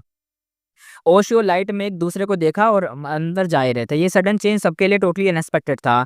बस एक पल के लिए सब एकदम स्टंट रह गए। फिर चेन ज़ेनज़ी ने इंस्टेंटली रिएक्ट करके सैडोसेट के इमॉर्टल को चिल्लाया। चेन ज़ेनज़ी कहता है, पहले इनको पकड़ो। ये बिल्कुल सही डिसीजन था। जब ब्रेकआउट होने वाला था, चेन ज़ेनज़ी और बू फियान ने शैडोसेट के 5 इमॉर्टल्स को ब्लॉक कर लिया क्योंकि वो भागने की मतलब ताड़ में थे ना, इसलिए। उसके बाद होंग चिमिंग और ओल्ड लॉर्ड कांग यान और ओल्ड मैन तियान लोंग भी आ गए और फियर्स कॉम्बैट स्टार्ट हो गया। एक साइड डेस्परेट थी भागने के लिए, दूसरी साइड थी भाई उन्हें रोकने के लिए, क्योंकि फेंग जीजे की टीम पूरा भाई ट्राई कर रही थी इसे रोकने के लिए, लेकिन फेंग जीजे और उसके जो 1-2 लोग थे वो तो सीधा भाई लुओपो वैली के डीप पार्ट में जा रहे हो। बाकी लोग ट्राई कर रहे हैं इन 5 इमॉर्टल्स को रोकने के लिए जो क्विन बाईशंग के बंदे थे, क्योंकि भाई इनके पास कुछ तो इंपॉर्टेंट है। हाई चंग पैनिक में चिल्लाता हुआ कहता है, कोई बचाओ मुझे। वो सबसे वीक था, एक मूव लगते ही वो ग्रुप से अलग हो गया। फेरी जियांगयू कोल्ड टोन में चिल्लाते हुए कहते हैं, इग्नोर करो इसे, हमारा मेन टारगेट है प्रोटेक्ट करना है इस चीज़ को, ब्रेकआउट कंटिन्यू रखो। उसने बिल्कुल भी मर्सी नहीं दिखाई और पूरा फोकस मिस्टीरियस ब्लैक रॉक वाले इमॉर्टल पे रखा ताकि वो यहाँ से भाग सके। इसके साथ ही लुओपो वैली के डीप पार्ट के अंदर एक बिल्कुल मिस्टीरियस जगह में ओशियू कहता है, ये जगह कहाँ है? लिंग में ने भी पूरे शॉक और सस्पिशियस लुक के साथ एकदम देखा कि भाई ये क्या है? इर्द-गिर्द उसने भी देखा ना, तो उसे पता चला कि अबे भाई ये बहुत अजीब जगह है, ये है क्या चीज़? फेंग जीजे काम टोन में कहता है, अच्छा तो ये था। उसने अपनी नज़र वापस खींच ली। ये एक्चुअली एक हिडन थीविंग हेवन डीमन वनरेबल का ट्रू इनहेरिटेंस था। इस मिस्टिकल एरिया में लाइट वार्म ग्लो के साथ ना चमक रही थी। ना तो माउंटेन, ना तो रिवर, ना तो वाइन, ना तो लैंड, पूरा ब्लैंक स्पेस था। फेंग जीजे कहता है दैट इज ट्रू। उसके बोलते ही क्वीन बाइशंग सामने आया। सेंट्रल कॉन्टिनेंट के 3 इमोटस देख के एकदम डी स्माइल दिया। क्वीन बाइशंग कहता अगर थीविंग हेवन डीमन वनरेबल का अरेंजमेंट ना होता तो मैं ब्रदर फ्रैंक को यहाँ कैसे ला पाता। सच में क्वीन बाइशंग बहुत पावरफुल था, पर 1000 साल में एक बार पैदा होने वाला मॉन्स्टर जैसे फेंग जीजे के अगेंस्ट वो भी एक तरीके से हेल्पलेस था, क्योंकि फेंग जीजे भाई बहुत खतरनाक चीज़ है फेंग जीजे। और खास बात, क्वीन बाइशंग को दोनों ट्रम्प कार्ड ट्रैप के लिए नहीं, किल के लिए बने थे। फेंग जीजे टेम्परेरी ट्रैप के लिए उसको पुराने टाइम में थीविंग हेवन डीमन वनरेबल के पर्सनली सेटअप किए हुए अरेंजमेंट एक्टिवेट करने पड़े थे। यानी ये जो क्वीन बाइशंग है ना, इसने जो दोनों ट्रम्प कार्ड लिए थे ना, ये ट्रैप के लिए नहीं लिए थे, किल के लिए असल में बने थे। लेकिन जो फेंग था ना, जो फेंग को टेम्परेरी ट्रैप करने के लिए उसको पुराने टाइम का ये जो थीविंग हेवन डीमन वनरेबल का ये जो था पर्सनली सेटअप किया गया प्लान, इसको यूज़ करना पड़ गया। लेकिन बताओ, ये जो चीज़ है ना, किल के लिए बनी, लेकिन ना ये इसको मार नहीं पाई, उल्टा ट्रैप कर रखा है बस। ये जो थीविंग हेवन डीमन वनरेबल का था, कहाँ बना था किल के लिए, लेकिन यहाँ पे ट्रैप कर पा रहा था बस, और कुछ नहीं। फेरी लिंगमी हीटेड टोन में बोलती है। लिंगमी कहती है ये सच में थीविंग हेवन डीमन वनरेबल का इनहेरिटेंस है। बू कल्टीवेटर्स के लॉन्ग हिस्ट्री में एशियन टाइम से बहुत ही जीनियसेस और हीरोज आए हैं। अगर वो सब स्काई में स्टार जैसे हैं तो रैंक 9 गो इमोर्टस पूरे सन जैसे हैं, गाजलिंग ब्राइट और पूरे वर्ल्ड में अपनी लाइट फैलाते हुए। हर जनरेशन का वनरेबल, चाहे इमोर्टल हो या डीमन वनरेबल, अपने टाइप का पीक का बंदा होता था। यानी अपने टाइम का जो पीक का बंदा वर्ल्ड डोमिनेट करता था, अनबीटेबल होता था। थीविंग हेवन डीमन वनरेबल भी एक लेजेंड था, स्पेस पाथ में अनमैच था, और स्टीलिंग में तो भाई टॉप बंदा था। ट्रांसफॉर्मेशन पाथ भी कल्टीवेट करता था, और भेस बदलने का तो मास्टर था। रैंक 9 बनने से पहले वो अलग अलग लोगों में ट्रांसफॉर्म होकर उसकी आइडेंटिटी का यूज करके अपने सीक्रेट गोल्स के लिए पूरे वर्ल्ड में बड़े बड़े कमोशंस क्रिएट करता था, और क्योस मचा दिया था उसने। और उसका लॉन्ग हेयर इंसेक्टर से क्लोज रिलेशन था। स्पेस एस्केप को डिफाइन करने में फेल होना लॉन्ग हेयर इंसेक्टर का डेथ के बाद का ऑब्सेशन बन गया, और आज तक वो एक लेजेंड है। ऐसा बंदा, उसका इनहेरिटेंस अब इनके सामने था। लिंगमी और ओशु दोनों एकदम भाई आइस हार्टेड फेरीज थे, यानी एकदम दिल तो भाई ठंडा एकदम कोल्ड है इनका। अब एक्साइटमेंट में फुल थी, क्योंकि दिल में भाई एम्बिशियस जल रहा था। इनके सामने एक रैंक 9 डीमन वनरेबल की इनहेरिटेंस थी। फेंग जीजे ने तुरंत ही उनका मूड ठंडा कर दिया। फेंग जीजे कहता है सोचना भी मत, गिविंग हेवन डीमन वनरेबल का इनहेरिटेंस तुम नहीं ले सकते। लिंगमी और ओशो का फेस चेंज हो गया, मतलब कोई बात सच थी तो हो ही गया चेंज। जब यहाँ फेंग जीजे और क्वीन बाइशेंग दोनों एक्सपर्ट खड़े हों तो इनहेरिटेंस उनके हाथ कैसे लगता है, सिंपल सी बात थी। तुरंत ही दोनों का मूड डाउन हो गया। फेंग जीजे उनकी तरफ बैक करके खड़ा था, पर उसका इमोशन फील कर रहा था। फेंग जीजे कहता है तुम मेरे वर्ड से गलत समझ रही हो, इस इनहेरिटेंस का एक स्ट्रिक्ट रिक्वायरमेंट है। यानी ऐसा नहीं कि मैं ले लूंगा, यहाँ पे बस एक रिक्वायरमेंट है जो बहुत मुश्किल है। तुम दोनों फुलफिल नहीं करते, और मैं भी नहीं करता, इवन ब्रदर क्वीन बाई भी नहीं कर पाएगा। लिंगमी और ओशो शाउट हो गए। लिंगमी कहता है ऐसा भी होता है क्या, कोई रिक्वायरमेंट भी है? क्वीन बाइशेंग लाउडली हंसते हुए कहता है। क्वीन बाइशेंग कहता है ब्रदर फेंग को थीविंग हेवन का असली इनहेरिटेंस काफी डिटेल में पता है। लगता है र्यूमर सच है, स्पिरिट एफिनिटी हाउस के पास सच में एक ट्रू इनहेरिटेंस है, और वो काफी टाइम से रिसर्च कर रहे हैं। बस प्रॉब्लम यह है कि उनको अभी तक कुछ मिला ही नहीं। फेंग जीजे की आइस में ब्रिलियंस चमक रही थी। क्वीन बाइशेंग को देख के वो बोलता है फेंग जीजे सोचने वाली ब्रदर है, मतलब सोचने वाली बात है brother. Queen Bai northern plains में रहते हुए भी सेंट्रल कॉन्टिनेंट के डिटेल्स इतने अच्छे से जानते हैं, और मेरे सेट के पास एक ट्रू इनहेरिटेंस है, और हमारे सालों का मतलब सालों से उसी पे रिसर्च करा है। कुछ चीज़ें हमने सीख भी ली हैं। लिंगमी और ओशो ने एक दूसरे को देखा, अभी तक गिव अप नहीं करना चाहते थे। लिंगमी कहती है लॉर्ड फेंग जीजे ये क्राइटेरिया है क्या, ये तो बता दीजिए, हम क्या पता अचीव कर लें। फैंग को गेस कंटिन्यूसली क्विंग बाय शेम पे था, यानी ये जो लिंगमी है और इसकी जो इसकी बहन है, पार्टनर है, ये तो बोले जा रहे हैं, लेकिन इन पे ध्यान नहीं दे रहे। ये लोग बच्चे लोग हैं, इनको साइड करके रखा है। यहाँ पे क्वीन बाइशेंग और फेंग जीजे ये आपस में ही एक दूसरे को देख रहे हो, वहीं बातें कर रहे हैं, और बिल्कुल भी केयरलेस नहीं हो रहे थे, क्योंकि एक दूसरे पे से अगर नजर हटी तो दुर्घटना घटी। फेंग जीजे कहता है तुम जानती हो थीविंग हेवन डीमन वंडरबल का ओरिजिन, वो 5 रीजन का बंदा नहीं था, वो आउटसाइड वर्ल्ड का था, एक अदर वर्ल्डली डीमन, और इसलिए उसका इनहेरिटेंस सिर्फ एक कंडीशन रखता है, इनहेरिटर को अदर वर्ल्डली डीमन होना चाहिए। मैं ऑब्वियसली नहीं हूँ, ब्रदर कुन बाइशंग भी नहीं है, वरना कब का इनहेरिट कर चुके होते। तुम दोनों को क्या, तुम अदर वर्ल्डली डीमंस हो क्या, बोलो अब। और लिंग मी और ओशु जवाब देते उससे पहले क्वीन बाइशंग ने स्लीव्स को अपना एकदम ऐसे झटका दिया।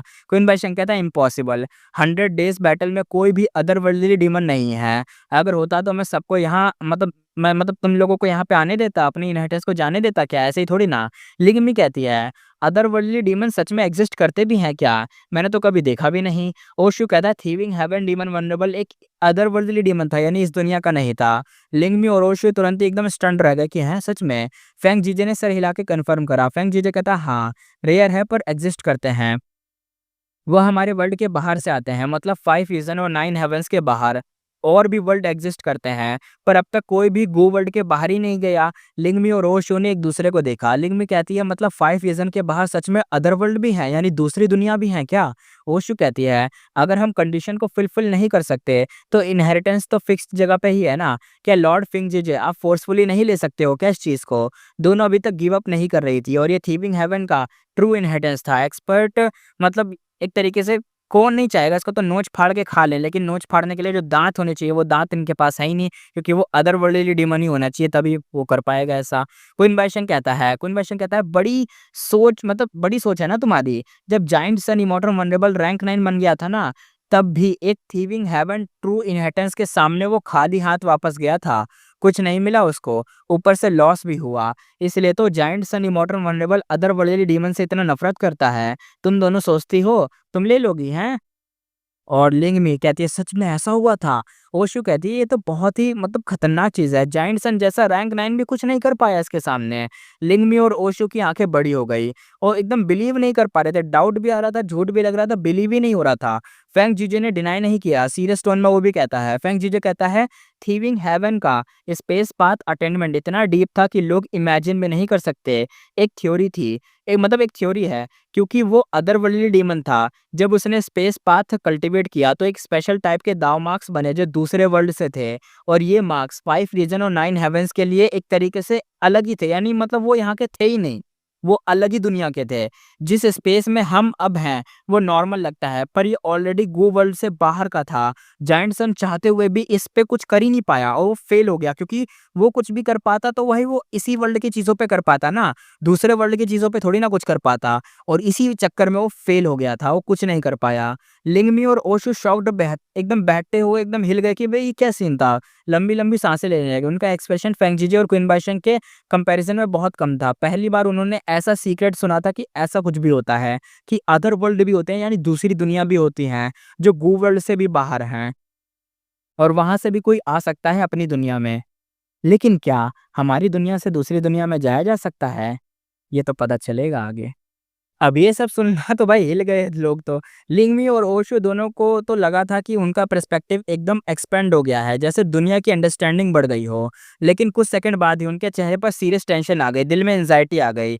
लिंगमी कहती है, इवन जायंट सन इमॉर्टल वनरेबल ने इस मिस्टिकल स्पेस का कुछ नहीं बिगाड़ा, तो हम कैसे बाहर जाएंगे भाई, हम तो अंदर आ गए। फैंग जीजे बिल्कुल कॉन्फिडेंट टोन में कहता है, टेंशन मत लो, जब तक हम मूव नहीं करते बस 15 मिनट में ही हम वापस टेलीपोर्ट हो जाएंगे और बाहर निकल जाएंगे। नॉर्मल वो इमोटस अगर यहाँ आते तो वो अपने-अपने मेथड से जगह को इन्वेस्टिगेट करते और उस केस में उनको प्रॉब्लम बढ़ जाती। ट्रैप का टाइम एक्सटेंड हो जाता और फिर वो फँस जाते। पर स्पिरिट इंफिनिटी हाउस के पास लिविंग हेवन का एक ट्रू इनहेरिटेंस था और फेंग जीजे उस हाउस का एक हाई रैंक मेंबर था, तो उसे सीक्रेट पता थे। इसलिए उसने परफेक्टली सबको बताया कि हम सेफ रहेंगे, बस कुछ करना मत, उँगली मत करना। और इसी मोमेंट पे क्वीन बाईशेंग ने अपना सर उठा के हाई पिच में हँसी मारी। क्वीन बाईशेंग कहता है, फेंग जीजे, जब मैंने तुम्हें इतनी मेहनत से यहाँ पे लाया हूँ, तो मैं तुम्हें जाने कैसे दे सकता हूँ? यहीं रहो हमेशा के लिए। और ये कह के क्वीन बाईशेंग ने तुरंत ही अटैक कर दिया। उसका पावरफुल ऑरा हवा में एकदम ब्लास्ट की तरह फैल गया। लिंग मी और ओशु तुरंत ही डिफेंसिव स्टांस में आ गए, जैसे डेंजरस अपोनेंट के सामने खड़े हों। फेंग फेंग जीजे एकदम जल्दी से एकदम वार्न करते हुए कहता है, बिल्कुल मूव मत करना, यहाँ गलत है, हम एक दूसरे के पास हैं, पर रियलिटी में हम बहुत दूर हैं। ये तुम्हारे अटैक के लिए एक तरीके से ये तुम्हें ना प्रोवोक कर रहा है ताकि तुम लोग भी अटैक करो। अगर तुमने अटैक कर दिया गलती से भी तो तुम फँस जाओगे। जैसे ही तुमने अटैक करा, ये स्पेस तुम्हें टारगेट करेगा। अटैक जितना स्ट्रांग होगा, बैकलैश उतना ही डेंजरस होगा। तुम यहाँ उतना ही लंबा ट्रैप हो जाओगे, इसके ट्रैप में मत फंसना। फैंग जीजे को थीविंग हेवन के इस ट्रू इनहेरिटेंस का पूरा नॉलेज था। उसको पता था कि ये मिस्टिकल स्पेस कितना टेरिफाइंग है। अपनी स्ट्रेंथ पे प्राउड होने के बाद भी वो यहाँ बिना सोच समझ के मतलब वो कुछ नहीं कर रहा था, एकदम दिमाग चला रहा था अपना। लिंगमी और ओशियो ने उसकी बात मान ली और अपनी फाइटिंग जो इम्प्ल में जो होता है ना मतलब स्पिरिट, उसको कम कर दिया और अटैक नहीं करा। पर क्विन बाईशंग ने एक अजीब सी स्माइल दी। क्विन बाईशंग कहता है, ब्रदर फैंग काफ़ी कॉन्फिडेंट लगता है, पर प्रॉब्लम यह है कि तुम्हारा सेट अभी तक थीविंग हेवन के ट्रू इनहेरिटेंस में डीप रिसर्च नहीं कर पाया। अब देखो तुम मेरा नेक्स्ट मूव कैसे हैंडल करते हो। अब देखना, अब देखता हूँ क्या करोगे। ये कह के वो कामली अपनी बॉडी के अंदर के गू बॉम्ब्स को एक्टिवेट करने लगा। उसका ऑरा एकदम से पीक पे पहुंच गया। फेंग जीजे ने अंदर ही अंदर सोचा ये क्या करने वाला है। उसने अपना फोकस शार्प करा, गेस बिल्कुल लाइटनिंग की तरह फिक्स था क्वीन बाईशेंग पे। और फिर अगला सीन सेंट्रल कॉन्टिनेंट के इमोर्टल्स के लिए एकदम अनएक्सपेक्टेड था। क्योंकि सबने सुना कि क्वीन बाईशेंग ने एक पोयम रीसाइट की करना स्टार्ट करा। अब वो जो रीसाइट करना स्टार्ट करता है, पोयम कुछ ऐसी थी। 54 ट्रिबुलेशन के बाद भी स्काई में ट्रिबुलेशन क्लाउड्स बने हुए हैं। मेरे चेस्ट का सोल लाइट को प्रेशर देता है। मेरे फीस्ट का स्वॉर्ड क्यूआई नॉर्थन प्लैन्स में डोमिनेट करता है। 400 साल एकदम फास्ट गुजर गए। लाइफ और डेथ के बिना कैसे पॉसिबल है। इस रुइंड बॉडी को छोड़ के क्लियर ब्रीज को अपनाऊंगा और हेवेंस को काउंटलेस लाइट ईयर तक स्वाइप कर दूंगा। उसका वॉइस क्लियर एकदम लाउड था, फेस पे एकदम शांत एक्सप्रेशन था और आइस फ्यूचर के लिए एकदम होपफुल लुक के साथ थी। पोयम खत्म करके उसने हल्की सी स्माइल दी फेंग जीजे की तरफ। फिर उसने आंखें बंद करी और एकदम से उसकी बॉडी से लाइफ का हर एक साइन डिसअपेयर हो गया, यानी वो मर गया। फेंग जीजे ने अपनी आईब्रोज को टाइट कर लिया। 100 डेज बैटल में भी उसने ऐसा एक्सप्रेशन कभी नहीं दिखाया था जो अभी उसने दिखाया। ये शॉक देने वाली बात थी कि क्वीन बाईशेंग ने अपनी जिंदगी खत्म कर ली। अगला मोमेंट उसकी बॉडी के अंदर से क्लियर ब्रीज निकलने लगी। लिंग मी और ओशु के चेहरे पर तुरंत ही चेंज आ गया। वॉइस फियर में एकदम ट्रेम्बलिंग करने लगी। लिंग मी और ओशु कहती है, एक मिनट, उसने अपनी बॉडी तो खत्म कर ली लेकिन उसकी बॉडी से कुछ तो निकल रहा है और ये तो वाइंड ऑफ एसिमिलेशन है। और टर्न आउट क्वीन बाईशेंग ने फेंग जीजे को रोकने के लिए अपनी जान दे दी और अल्टीमेट सेक्रीफाइस करा था। उसने वाइंड्स ऑफ एसिमिलेशन को बुला लिया था, यानी एक ऐसी वाइंड जिसके अंदर कोई भी उसके सराउंडिंग में आया तो उसका खेल खत्म। वो एकदम जैसे थैनोस ने चुटकी बजाई थी, उसका भी काम खत्म हो जाएगा। और जैसा ही इमॉर्टल प्राइमेसी डिस्ट्रॉय होता है, कोई प्राइमेसी उसको कंटेन नहीं करता, wind of assimilation automatically start हो जाती हैं। और ये वाइंड्स एक्स्ट्रा ऑर्डिनरी होती हैं। जो भी चीज़ इनके कॉन्टैक्ट में आती है वो एसिमिलेट हो जाती है। इवन रैंक 8 गो इमॉर्टल्स भी इनको अवॉइड नहीं कर सकते। और इस मिस्टिकल ट्रू इनहेरिटेंस स्पेस में चाहे वो 5 फिंगर फीस्ट, हार्ट स्वॉर्ड या heaven and earth song use करो, इफेक्ट बस लेक या एक छोटा सा, मतलब एक तरीके से पत्थर गिराने जैसा होगा समुंदर में, कोई असर नहीं। और अभी वाइंड्स ऑफ एसिमिलेशन ब्लो हो रही थी। क्लियर ब्रीज होने के बाद भी पूरा मिस्टिकल स्पेस शेक होने लगा, जैसे किसी ने लेक के पानी को बॉईल कर दिया हो। रिपल्स आने लग गए। फेंग जीजी का फेस बहुत ही सीरियस हो गया। क्वीन बाईशेंग के इस डिसीव मूव के अगेंस्ट उसको अपनी पूरी एबिलिटी लगानी पड़ रही थी। जरा भी केयरलेस हुआ तो डेथ तो खत्म भाई, खत्म, गारंटेड है। उसके पीछे लिंग मी और ओशु ने अपने गू बम्स को एक्टिवेट करके अपनी बॉडीज को प्रोटेक्ट करना स्टार्ट करा। इवन फेंग जीजे को अपने इमोर्टल गू एक्टिवेट करना पड़ा, तो ऑब्वियसली उनको भी करना ही पड़ेगा। अब यहाँ से मिस्टिकल स्पेस से एस्केप करने का क्वेश्चन सेकेंडरी हो गया था। पहले इनको अपनी जान बचानी थी इस वाइंड्स ऑफ एसिमिलेशन से, उसके बाद यहाँ से सर्वाइव करके निकलना है ना। पहले तो जान बचाओ, वरना बाहर निकलने का तो वैसे ही टाइम वेस्ट है, क्योंकि तुम निकल ही नहीं पाओगे ना। अब जो यहाँ पे लिंग मी थी और ये दोनों थे, ये दोनों तो अलग अलग डायरेक्शन में चले गए। फिलहाल इस चीज़ को छोड़े। अब क्वीन बाईशेंग ने ना अपनी तो जान दे दी थी ताकि वाइंड्स ऑफ एसिमिलेशन बना के फेंग जीजे और लिंग मी और ओशु सबको यहाँ पे ट्रैप करके मार सके। लिंग मी और ओशु सबसे बड़ा मतलब थ्रेट इसलिए थी ना क्योंकि भाई ये क्रिसेंट मून वाले एक अटैक करती थी जिससे बहुत ज़्यादा दिक्कत हुई थी। और वो चाहता था क्वीन बाईशेंग की भाई इनको रोके, फेंग जीजे और इन दोनों को रोक दे तो बात बन जाएगी, वो भाग पाएंगे।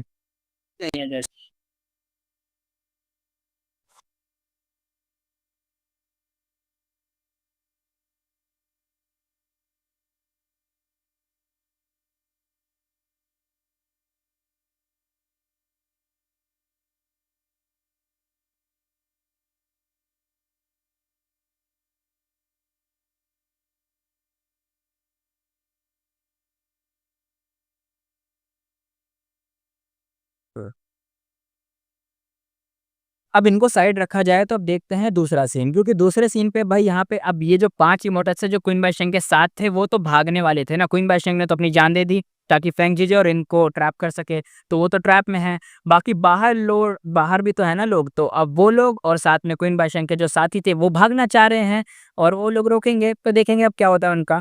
अब यहाँ पे सीन शिफ्ट होता है, हमें दिखाया जाता है उनका सीन, जो बाहर मतलब भागने की इसमें थे, पूरे एकदम लगे हुए थे। जियांग और बाकी इमोर्टल्स जो ब्रेकआउट कर रहे थे वो लोग एस्केप होने ही वाले थे, लेकिन तभी हाई चेंग एक किलर मूव से हिट हुआ और नीचे गिर गया। उसका चेहरा पूरा सफेद पड़ गया और जोर जोर से हेल्प मांग रहा था, लेकिन यहाँ सब अपनी जान बचाने में लगे हुए थे। हर सेकंड इंपॉर्टेंट था, जरा सा डिले का मतलब सीधा लाइफ और डेथ में मतलब फर्क।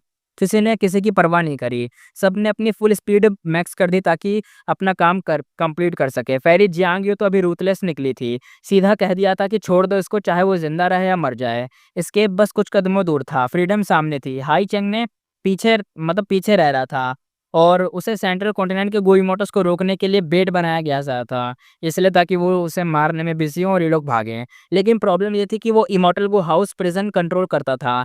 अगर हाई चैंग मर गया तो वो चीज़ सेंट्रल कॉन्टिनेंट के गोई मोटर्स के हाथ लग सकती थी। जियांगी और बाकी के लिए तो बस थोड़ा-सा रिग्रेट का पॉइंट था, लेकिन अपनी जान बराबर इमॉर्टल गू हाउस, यानी समझ जाओ बड़ी बात है। हुई फेंगज़ी ने कहा, "हा, हा, हा, तुम लोग यहाँ ड्रामा करते रहो, मैं तो निकल रहा हूँ।" इमॉर्टल किलर मूव, वाइंडस्केप, उसकी स्पीड एकदम से शूट अप हो गई। कुछ ही सांसों में वो जियांगी और बाकी सबसे काफ़ी आगे निकल गया और जब उसने देखा कि जियांगी और दूसरे उसकी तरफ गुस्से से देख रहे हैं, तो वो और तेज़ हो गया। होंग चीमिंग कहता है, "मेरे साथ कोऑर्डिनेट करो।" बाहर के एरिया में ग्रुप फॉर्मेशन एक्टिवेट करी गई है ब्राइट लाइट के साथ और करीबन ना जब वो 100 दिन की जो बैटल के बाद सेंट्रल कॉन्टिनेंट के गोई मोटर्स की जो टीम वर्क थी काफ़ी इंप्रूव हो गई थी। पहले तो साथ में नहीं थे लेकिन अब हो गए थे, कोऑर्डिनेशन बना रहे थे। चेन ज़ेनजी और बू फियान ने मूव करा और पेरिफेरल गू फॉर्मेशन यूज़ करके हुई फेंगज़ी को ब्लॉक करने लगे। नॉर्थर्न प्लेन्स में फास्टेस्ट का टाइटल हुई फेंगज़ी के पास था। हवा की तरह जाता आता था और सेंट्रल कॉन्टिनेंट के गो इमोटर्स भी इस बात को मानते थे। अकेले चेन सेंची और बूफियान उसे रोक नहीं सकते थे, लेकिन अब वो दोनों परफेक्टली कोऑर्डिनेट कर रहे थे तो हो सकता है कि वो उसे रोक दें। कोई भी मूव करे, हुई फेंसी उसे मतलब एक तरीके से छू भी नहीं पा रहे थे। धीरे-धीरे उसकी स्पीड गिरने लगी, एस्केप फेल होने लगा। जियांगी और बाकी लोग कहते अच्छा हुआ, दिल में तो सैटिस्फैक्शन था। फिर वो साइड डायरेक्शन में मुड़ गए, साइड में एस्केप का ट्राई करा। ओल्ड लॉर्ड कांगया नीचे आई, गुस्से में एकदम देखा कि भाई ये क्या सीन चल रहा है। उसने अपना life signature chasing fire use करा, जो कि हमने पहले भी देख रखा है कि एक बार फायर लग गई तो बुझती भी नहीं है। होंग चिमिंग ने फॉलो अप अटैक करा और एकदम से मौके पर मौका मार दिया तो अब 2 अटैक आ रहे थे। हाई चंग का पूरा बॉडी फ्लेम में जलने लगा, वो डर से चिल्लाने लगा और आसमान में देखने लगा और आसमान से सीधा पे नीचे गिरा। एक बड़े से क्रैश के साथ वो ज़मीन पे गिरा और मुँह से खून का एक फाउंटेन निकला। नीचे से काउंटलेस वाइन्स उगने लगे, जो उसे एकदम से टाइट पकड़ लिया। अब हाई चेंग पूरा ट्रैप हो गया था। हुई फेंगज़ी को ब्लॉक था और होंग चिमिंग ने हाई चेंग को छोड़ के सीधा ही लांगज़ी के पीछा करा था। उसने अपना किलर मूव एक्टिवेट करके बिना मर्सी के साथ अटैक करा। ही लांगज़ी ने तुरंत ही अपने ट्रांसफॉर्मेशन बाद किलर मूव यूज़ करा, लाइटनिंग फ्लैश जायंट वुल्फ में ट्रांसफॉर्म हो गया और असिस्ट करने के लिए आगे बढ़ा। थोड़ा-सा दूर फेरी जियांग यू और वो मिस्टीरियस ब्लैक ड्रॉप्ड गुई इमॉर्टल ओल्ड मैन तियान लोंग और ओल्ड लॉर्ड कांगयांग को ब्लॉक कर रखा था। यानी ये जो मिस्टीरियस लोग हैं और फेरी जियांग है ना, ये दोनों भाग रही थी तो इनके सामने अभी 2 लोग हैं, ओल्ड मैन तियान लोंग और ओल्ड लॉर्ड कांगयान, ये दोनों ब्लॉक करके रखा हुआ है। कोई एक्स्ट्रा बकवास तो नहीं हुई, सीधा इंटेंस फाइट स्टार्ट हो गई और हवा तूफान की तरह चलने लगी, थंडर्स ब्लास्ट होने लग गए। चारों इमॉर्टल्स अपना फुल पावर दिखाने लगे। आसपास की हवा एकदम वायलेंट हो गई थी, माउंटेन्स एकदम क्रम्बल होने लगे थे। ओल्ड लॉर्ड कांगयांग एक फेमस रैंक 7 गो इमॉर्टल था। जब डोंगफेंग चांगफेंग ने प्रिटेंड किया था कि वो डेड है, तब भी इसने अकेला अनडिफीटेड स्कॉलर और फेंग युआन और पी शुइहान से फाइट किया था। ओल्ड मैन तियान लोंग का पावर भी लगभग सेम ही था। ब्लैक हेवन टेम्पल का सुप्रीम एल्डर इस मिशन पे स्पेशली भेजा गया था फेंग जीजे को काउंटर करने के लिए। सैडोसेट की तरफ से जो मिस्टीरियस ब्लैक ड्रॉप्ड गो इमॉर्टल था वो काफ़ी स्ट्रॉन्ग था, लेकिन फेरी जांग तो भाई यहाँ पे वीक थी। 10-10 राउंड के बाद ओल्ड मैन तियान लोंग और ओल्ड लॉर्ड कांगयान ने अपर हैंड ले लिया और अटैक में परफेक्ट चांस मिल गया। Immortal killer move life chasing fire दोबारा यूज करा गया। फेरी जियांग कहती है ओ नो, वो शॉक में कहती है, वो डॉज करना चाहती थी लेकिन टाइम से ही लेट हो गई। मिस्टीरियस ब्लैक रॉब्ड को इमॉर्टल कहता है पीछे हो जाओ, मैं हैंडल करता हूँ।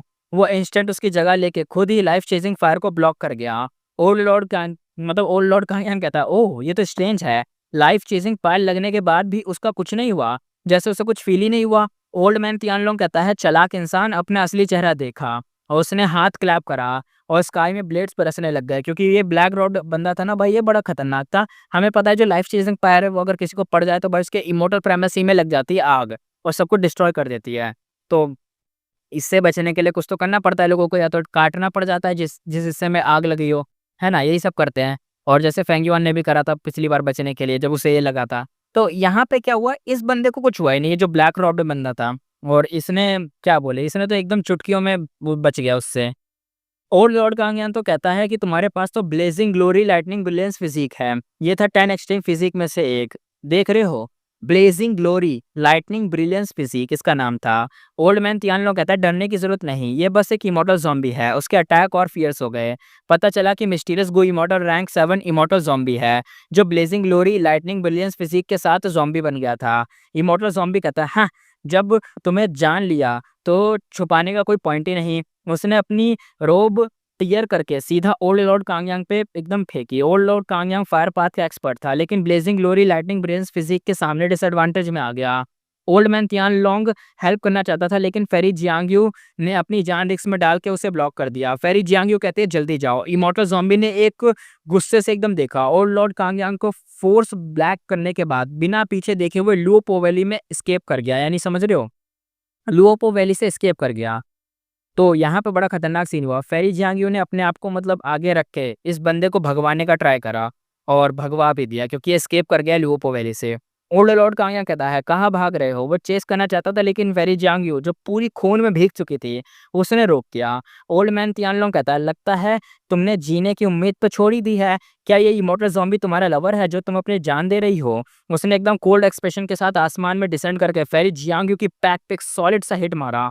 बूम आवाज आई। फेरी जियांगयू अब बिल्कुल हेल्पलेस थी, डिफेंड ही नहीं कर पाई। उसका चेस्ट पूरा स्कैटर हो गया और ह्यूज होल बन गया, जिसमें सीधा अंदर बाहर का सीन देखा जा सकता था। और उसकी खूबसूरती आँख जो थी ना, आंखें एकदम खाली हो गई। पर्पल ड्रेस हवा में एकदम फड़फड़ाती रहती रह गई और नीचे गिर गई, और जैसे कोई बटरफ्लाई नीचे गिर रही हो वैसे वो गिरी। और 10 सांसों के अंदर ही फेरी जियांगयू का जो लाइफलेस बॉडी था ग्राउंड पे गिरा। बोन्स मसल सब एकदम भाई समझ गए ना, टट्टी की तरह नीचे गिरे। और फेरी जियांगयू यहाँ पे मर चुकी थी।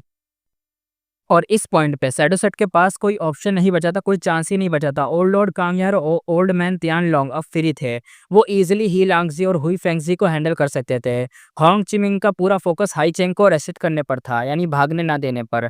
कुछ सेकंड बाद ही लांगजी ने एक तरीके से डिफीनिंग स्क्रीम मारी, जो जाइंट वुल्फ में ट्रांसफॉर्म हुआ और सीधा 2 पेयर्स में कट हो गया। उसका बॉडी वापस ह्यूमन फॉर्म में आया और खून बहने लगा। अंदर के ऑर्गन्स फट चुके थे। वो एक बहुत ही खतरनाक मौत मर गया। हाई चेंग के पास अब कोई ऑप्शन नहीं बचा था। मजबूरी में उसने इमॉर्टल गो हाउस डार्क विजन एक्टिवेट करा। ये इमॉर्टल गो हाउस पावरफुल तो था, लेकिन इसे चलाने के लिए बहुत ज़्यादा इमॉर्टल एसेंस लगता था। 100 डेज बैटल के बाद हाई चेंग ऑलरेडी बैंकरप्ट हो चुका था। उसके पास इमॉर्टल एसेंस बहुत कम बचा था। इमॉर्टल एसेंस इतना कम था कि डार्क प्रिजन अपनी फुल पावर का सिर्फ 1% भी यूज़ नहीं कर पा रहा था। और अब तो होंग चिमिंग ने अपनी गु फॉर्मेशन यूज़ करके उसे ट्रैप कर दिया था। 15 मिनट बाद हुई फेंगजी भी हार गया। वो स्पीड में बहुत तेज था, स्लिपरी था, लेकिन 100 डेज बैटल के बाद एक दूसरे की एबिलिटीज सबको पता चल गई थी, इसलिए अब क्या करें, सबने प्लान बना के पकड़ लिया। उसके पास कोई न्यू स्पेशल ट्रिक नहीं बची थी, और सेंट्रल कॉन्टिनेंट के गो इमोटस का डिफेंसिव रिंग एकदम से टाइट था, जैसे एक स्टील का जाल हो। हुई फेंगजी एकदम मछली की तरह था जो नेट में फंस चुका था। जितना भी स्ट्रगल करे हार तो फिक्स थी। हुई फेंगजी कहता है मुझे मत मारो, मैं सरेंडर करता हूँ। मौत के बिल्कुल पहले उसने अपना फेस एकदम भाई सरेंडर वाला कर दिया कि भाई मैं हार गया, मार गया, हार मान गया। सेंट्रल कॉन्टिनेंट की गो इमोटस ने एक दूसरे को देखा, आंखों में क्लियरली खुशी थी।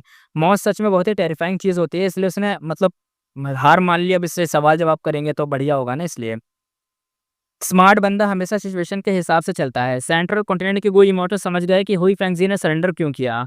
सेंट्रल कॉन्टिनेंट की गो इमोटस कहते हैं कोई ट्रिक मत चलाना। सेंट्रल कॉन्टिनेंट की गो इमोटस दूसरा वाला बंदा कहता है अपना इमोटल को हैंडओवर करो। और सेंट्रल कॉन्टिनेंट के गो इमोटस गार्ड बिल्कुल लूज नहीं करते, यानी ये जो इमोटस थे सेंट्रल कॉन्टिनेंट के, वो गार्ड लूज नहीं करते। और हुई फेंगजी एकदम टाइट सराउंडर कर लिया उसको। और हुई फेंगजी के पास कोई ऑप्शन नहीं बचा था। उसने एक हैवी सी सांस ली और इमोटल को दे दिया।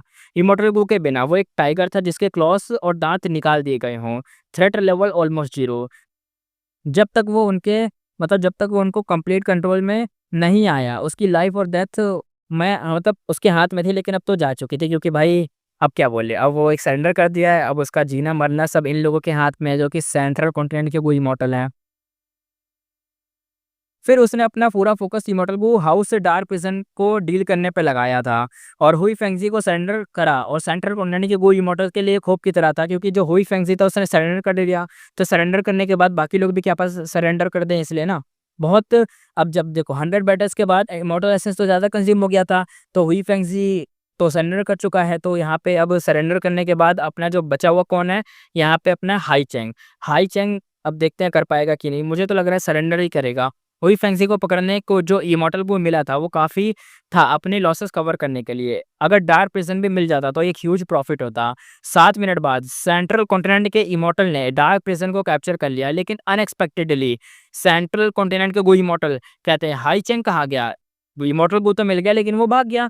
सेंट्रल कॉन्टिनेंट के गो इमॉर्टल दूसरा कहता है बहुत ही डिसीव निकला है भाई। इसने तो इमॉर्टल गू हाउस तुरंत ही छोड़ दिया और एस्केप कर गया। हमारा ध्यान भी गू हाउस पे गया और हमने भी कुछ नहीं कर पाए। जब हम हुई फेंगजी को पकड़ रहे थे तो ये चुपके से नीचे से डिग करके निकल गया। वाह! कैसे बेवकूफ़ बनाया है हमें इसने। दूसरा बंदा कहता है मौत से डरने वाला कावर्ड है, ज़िंदा बच के निकलना, भागने वाला बंदा और वर्थ कंसीडरिंग भी नहीं है, यानी मतलब छोड़ दो इसे, टट्टी है, छोड़ो। इस पॉइंट पे शैडो सेट के साइड का एस्केप अटेम्प्ट खत्म हो गया था। बैटल का एंड आ चुका था और डस्ट एक सेटल हो गई थी। डस्ट सेटल होना मतलब होता है ना कि सब खत्म होने के बाद अब सब बैठ जाते हैं, वही टाइप का।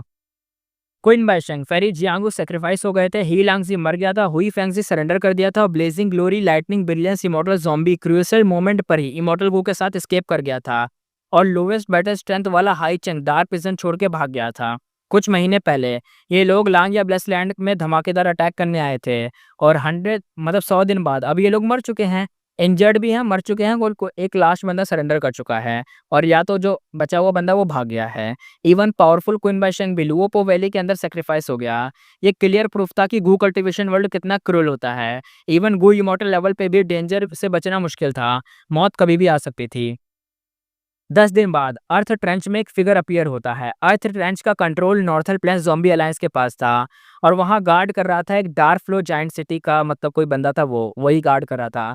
लेकिन ये mysterious figure easily enter exist कर रहा था। किसी ने कोई सस्पिशियस मतलब नहीं रखा। अर्थ ट्रेंच के अंदर आते ही वो बायोम में एकदम फेमिलियर था, यानी उसे पता था कि यहाँ पे क्या चीजें हैं। शॉर्टकट लेके डीप अंदर चला गया। कुछ दिन बाद उसके सामने एक जायंट ग्रेवयार्ड आ गया। मिस्टीरियस फिगर कहता फाइनली मैं यहाँ आ ही गया और अब उसका फेस रिवील होता है। ये और कोई नहीं, ये था blazing glory lightning brilliance immortal zombie जो लुओपो वैली से भाग गया था और ये यहाँ आया था, यानी नॉर्थर्न, ये जो नॉर्थर्न प्लेन्स की ज़ॉम्बी अलायंस है ना, और ये उसी जगह के अंदर आया है डार्क फ्लो सिटी के अंदर जो अर्थ ट्रेंच है, जहाँ पे फेंगयुआन जाना चाह रहा था कि किसी ना किसी दिन यहाँ पे जाऊँगा या इसके अंदर कुछ बहुत खतरनाक छुपा हुआ है और मुझे जाना ही जाना है, चाहे मैं ज़ॉम्बी बनता या मैं ना बनता, मुझे यहाँ जाना ही था। हमें ये बात पता थी लेकिन यहाँ पे अब देखो ये बंदा आया, यानी यहाँ पे कुछ तो खतरनाक चीज़ है। साइटोसेट का जो ब्लैक बैकअप प्लान था वो यहाँ हिडन था। जब सेंट्रल कॉन्टिनेंट ग्रुप ने लुओपो वैली पर अटैक किया तो क्वीन बाइशेंग और जियांग यू ने सोचा कि ब्रेकआउट करके यहाँ से आएंगे और ट्रम्प कार्ड यूज करके क्राइसिस सॉल्व करेंगे, लेकिन ये ट्रम्प कार्ड बहुत ही इंपॉर्टेंट था। अगर सडनली यूज कर लिया तो शैडो सेट का प्लान डिस्टर्ब हो सकता था, इसलिए वो हेजिटेट कर गए। जब यूज करने का फाइनल डिसाइड करा कि अब करना है, बैटल इतनी इंटेंस हो चुकी थी एंड टाइम पे कि कुछ चांस ही नहीं बचा था कि अब कुछ करें। जबरदस्ती ट्राई किया लेकिन बस हेरी मैन गो इमोर्टल्स का सेक्रीफाइस बेकार गया। अब लुओपो वैली सेंट्रल कॉन्टिनेंट ग्रुप के कंट्रोल में था। इमोर्टल ज़ॉम्बी यहाँ रिवेंज लेने नहीं आया था, बल्कि अपने आप को हाइड करने और क्रूशियल इमोर्टल गो को सेफ रखने आया था। ये इमोर्टल गो शैडो सेट का क्रूशियल प्लान से लिंक था, इसे लूज नहीं किया जा सकता था, इसलिए क्वीन बाइशेंग और जियांग यू ने अपनी जान दे दी इसको बचाने के लिए। इमोर्टल ज़ॉम्बी कहता बस थोड़ा और टाइम, बस थोड़ा सा और। उसका टोन एंगर और एक तरीके से मेलन मेलेंक मेलेंकुलचोली, पता नहीं क्या वर्ड है इसका, मतलब अजीब ही उससे भरा हुआ था और वो इमॉर्टल को लेके ग्रेवयार्ड के डीप अंदर चला गया। ये था इमॉर्टल ज़ॉम्बी का ग्रेवयार्ड और वो खुद इमॉर्टल ज़ॉम्बी था जो कि भेष बदला हुआ था और भेष बदलना भी ईज़ी था तो बदला हुआ था। लेकिन जब उसने सोचा कि और डील खत्म हो गया है और अब सेफ है, तब एक फिगर सामने आ गया अचानक से। अननोन पर्सन कहता है इंटरेस्टिंग, यहाँ एक 10 एक्सट्रीम फिजिक इमोर्टल ज़ॉम्बी मिल जाएगा, सोचा भी नहीं था। उसकी आइज में क्यूरियोसिटी थी, टोन में इंटरेस्ट था और रैंक 8 का ऑरा क्लियर फील हो रहा था। उस मोमेंट पे इमोर्टल ज़ॉम्बी को लगा जैसे वो आइस एबिस में गिर गया हो, उसका दिल एक तरीके से एकदम डिस्पेयर से भर गया। इमोर्टल ज़ॉम्बी कहता है ओल्ड एंसेस्टर शिहू वो यहाँ क्यों है? ये मतलब खतरनाक ही सीन हो गया क्योंकि ओल्ड एंसेस्टर शिहू यहाँ पे कैसे आ गया? ये तो वो स्नोई माउंटेन का वो लीडर है ना, ये यहाँ पे कैसे आ गया? अब वो सीन तो भाई देखने वाला था। अब यहाँ से सीन शिफ्ट हो जाता है, हमें दिखाया जाता है दूसरी जगह और ये जगह थी इमॉर्टल ब्लेसलैंड अंडरग्राउंड के ब्लडजी फॉरेस्ट का एरिया 30,000 किलोमीटर स्क्वायर तक फैल चुका था। सेंटर में एक ब्लडजी लिंजिंग डार्क रेड ग्लो कर रहा था। अब उसके ऊपर विजडम लाइट का एक ग्लो ज्यादा था। फेंगयुआन विजडम लाइट के हॉलो में बैठा था, बिल्कुल स्टैचू की तरह शांत था, लेकिन दिमाग में थॉट्स मीटियोर की तरह टकरा रहे थे। फेंगयुआन एकदम आइस ओपन करते हुए कोल्ड एकदम ग्रीन जो ब्लड उसका बह रहा था। फेंगयुआन कहता है लगता है नया गु फॉर्मेशन अभी इसमें फ्लॉज़ हैं, यानी इसमें दिक्कत है, अभी भी जो बना है इसमें दिक्कत है। ये फॉर्मेशन उसने रिसेंटली बनाया था ताकि थॉट कोलाइज़न स्पीड बढ़ सके, टाइम बचे, इफ़ेक्ट सेम रहे, पहले वाले वर्ज़न से जितनी भी दिक्कत थी उन्हें हटा दिया जाए और एक बार तो फॉर्मेशन उसके अंदर एक्सप्लोड भी हो गया था जिसकी वज़ह से उसे इंजरी भी हुई थी। तो ये सब चीज़ें खत्म करी जा सके और एकदम इसमें कोई दिक्कत ना रहे। फ्रेंक सोचता हुआ कहता है फॉर्मेशन मॉडिफाई करना ज़रूरी है, पर अभी तो मेन फोकस होना चाहिए स्टार थॉट इमॉर्टल ग्रुप की रेसिपी पे। कुछ दिन पहले ब्लेजिंग हेवन डेमोनिस ने फेंगयुआन को मतलब रिक्रूट करा था।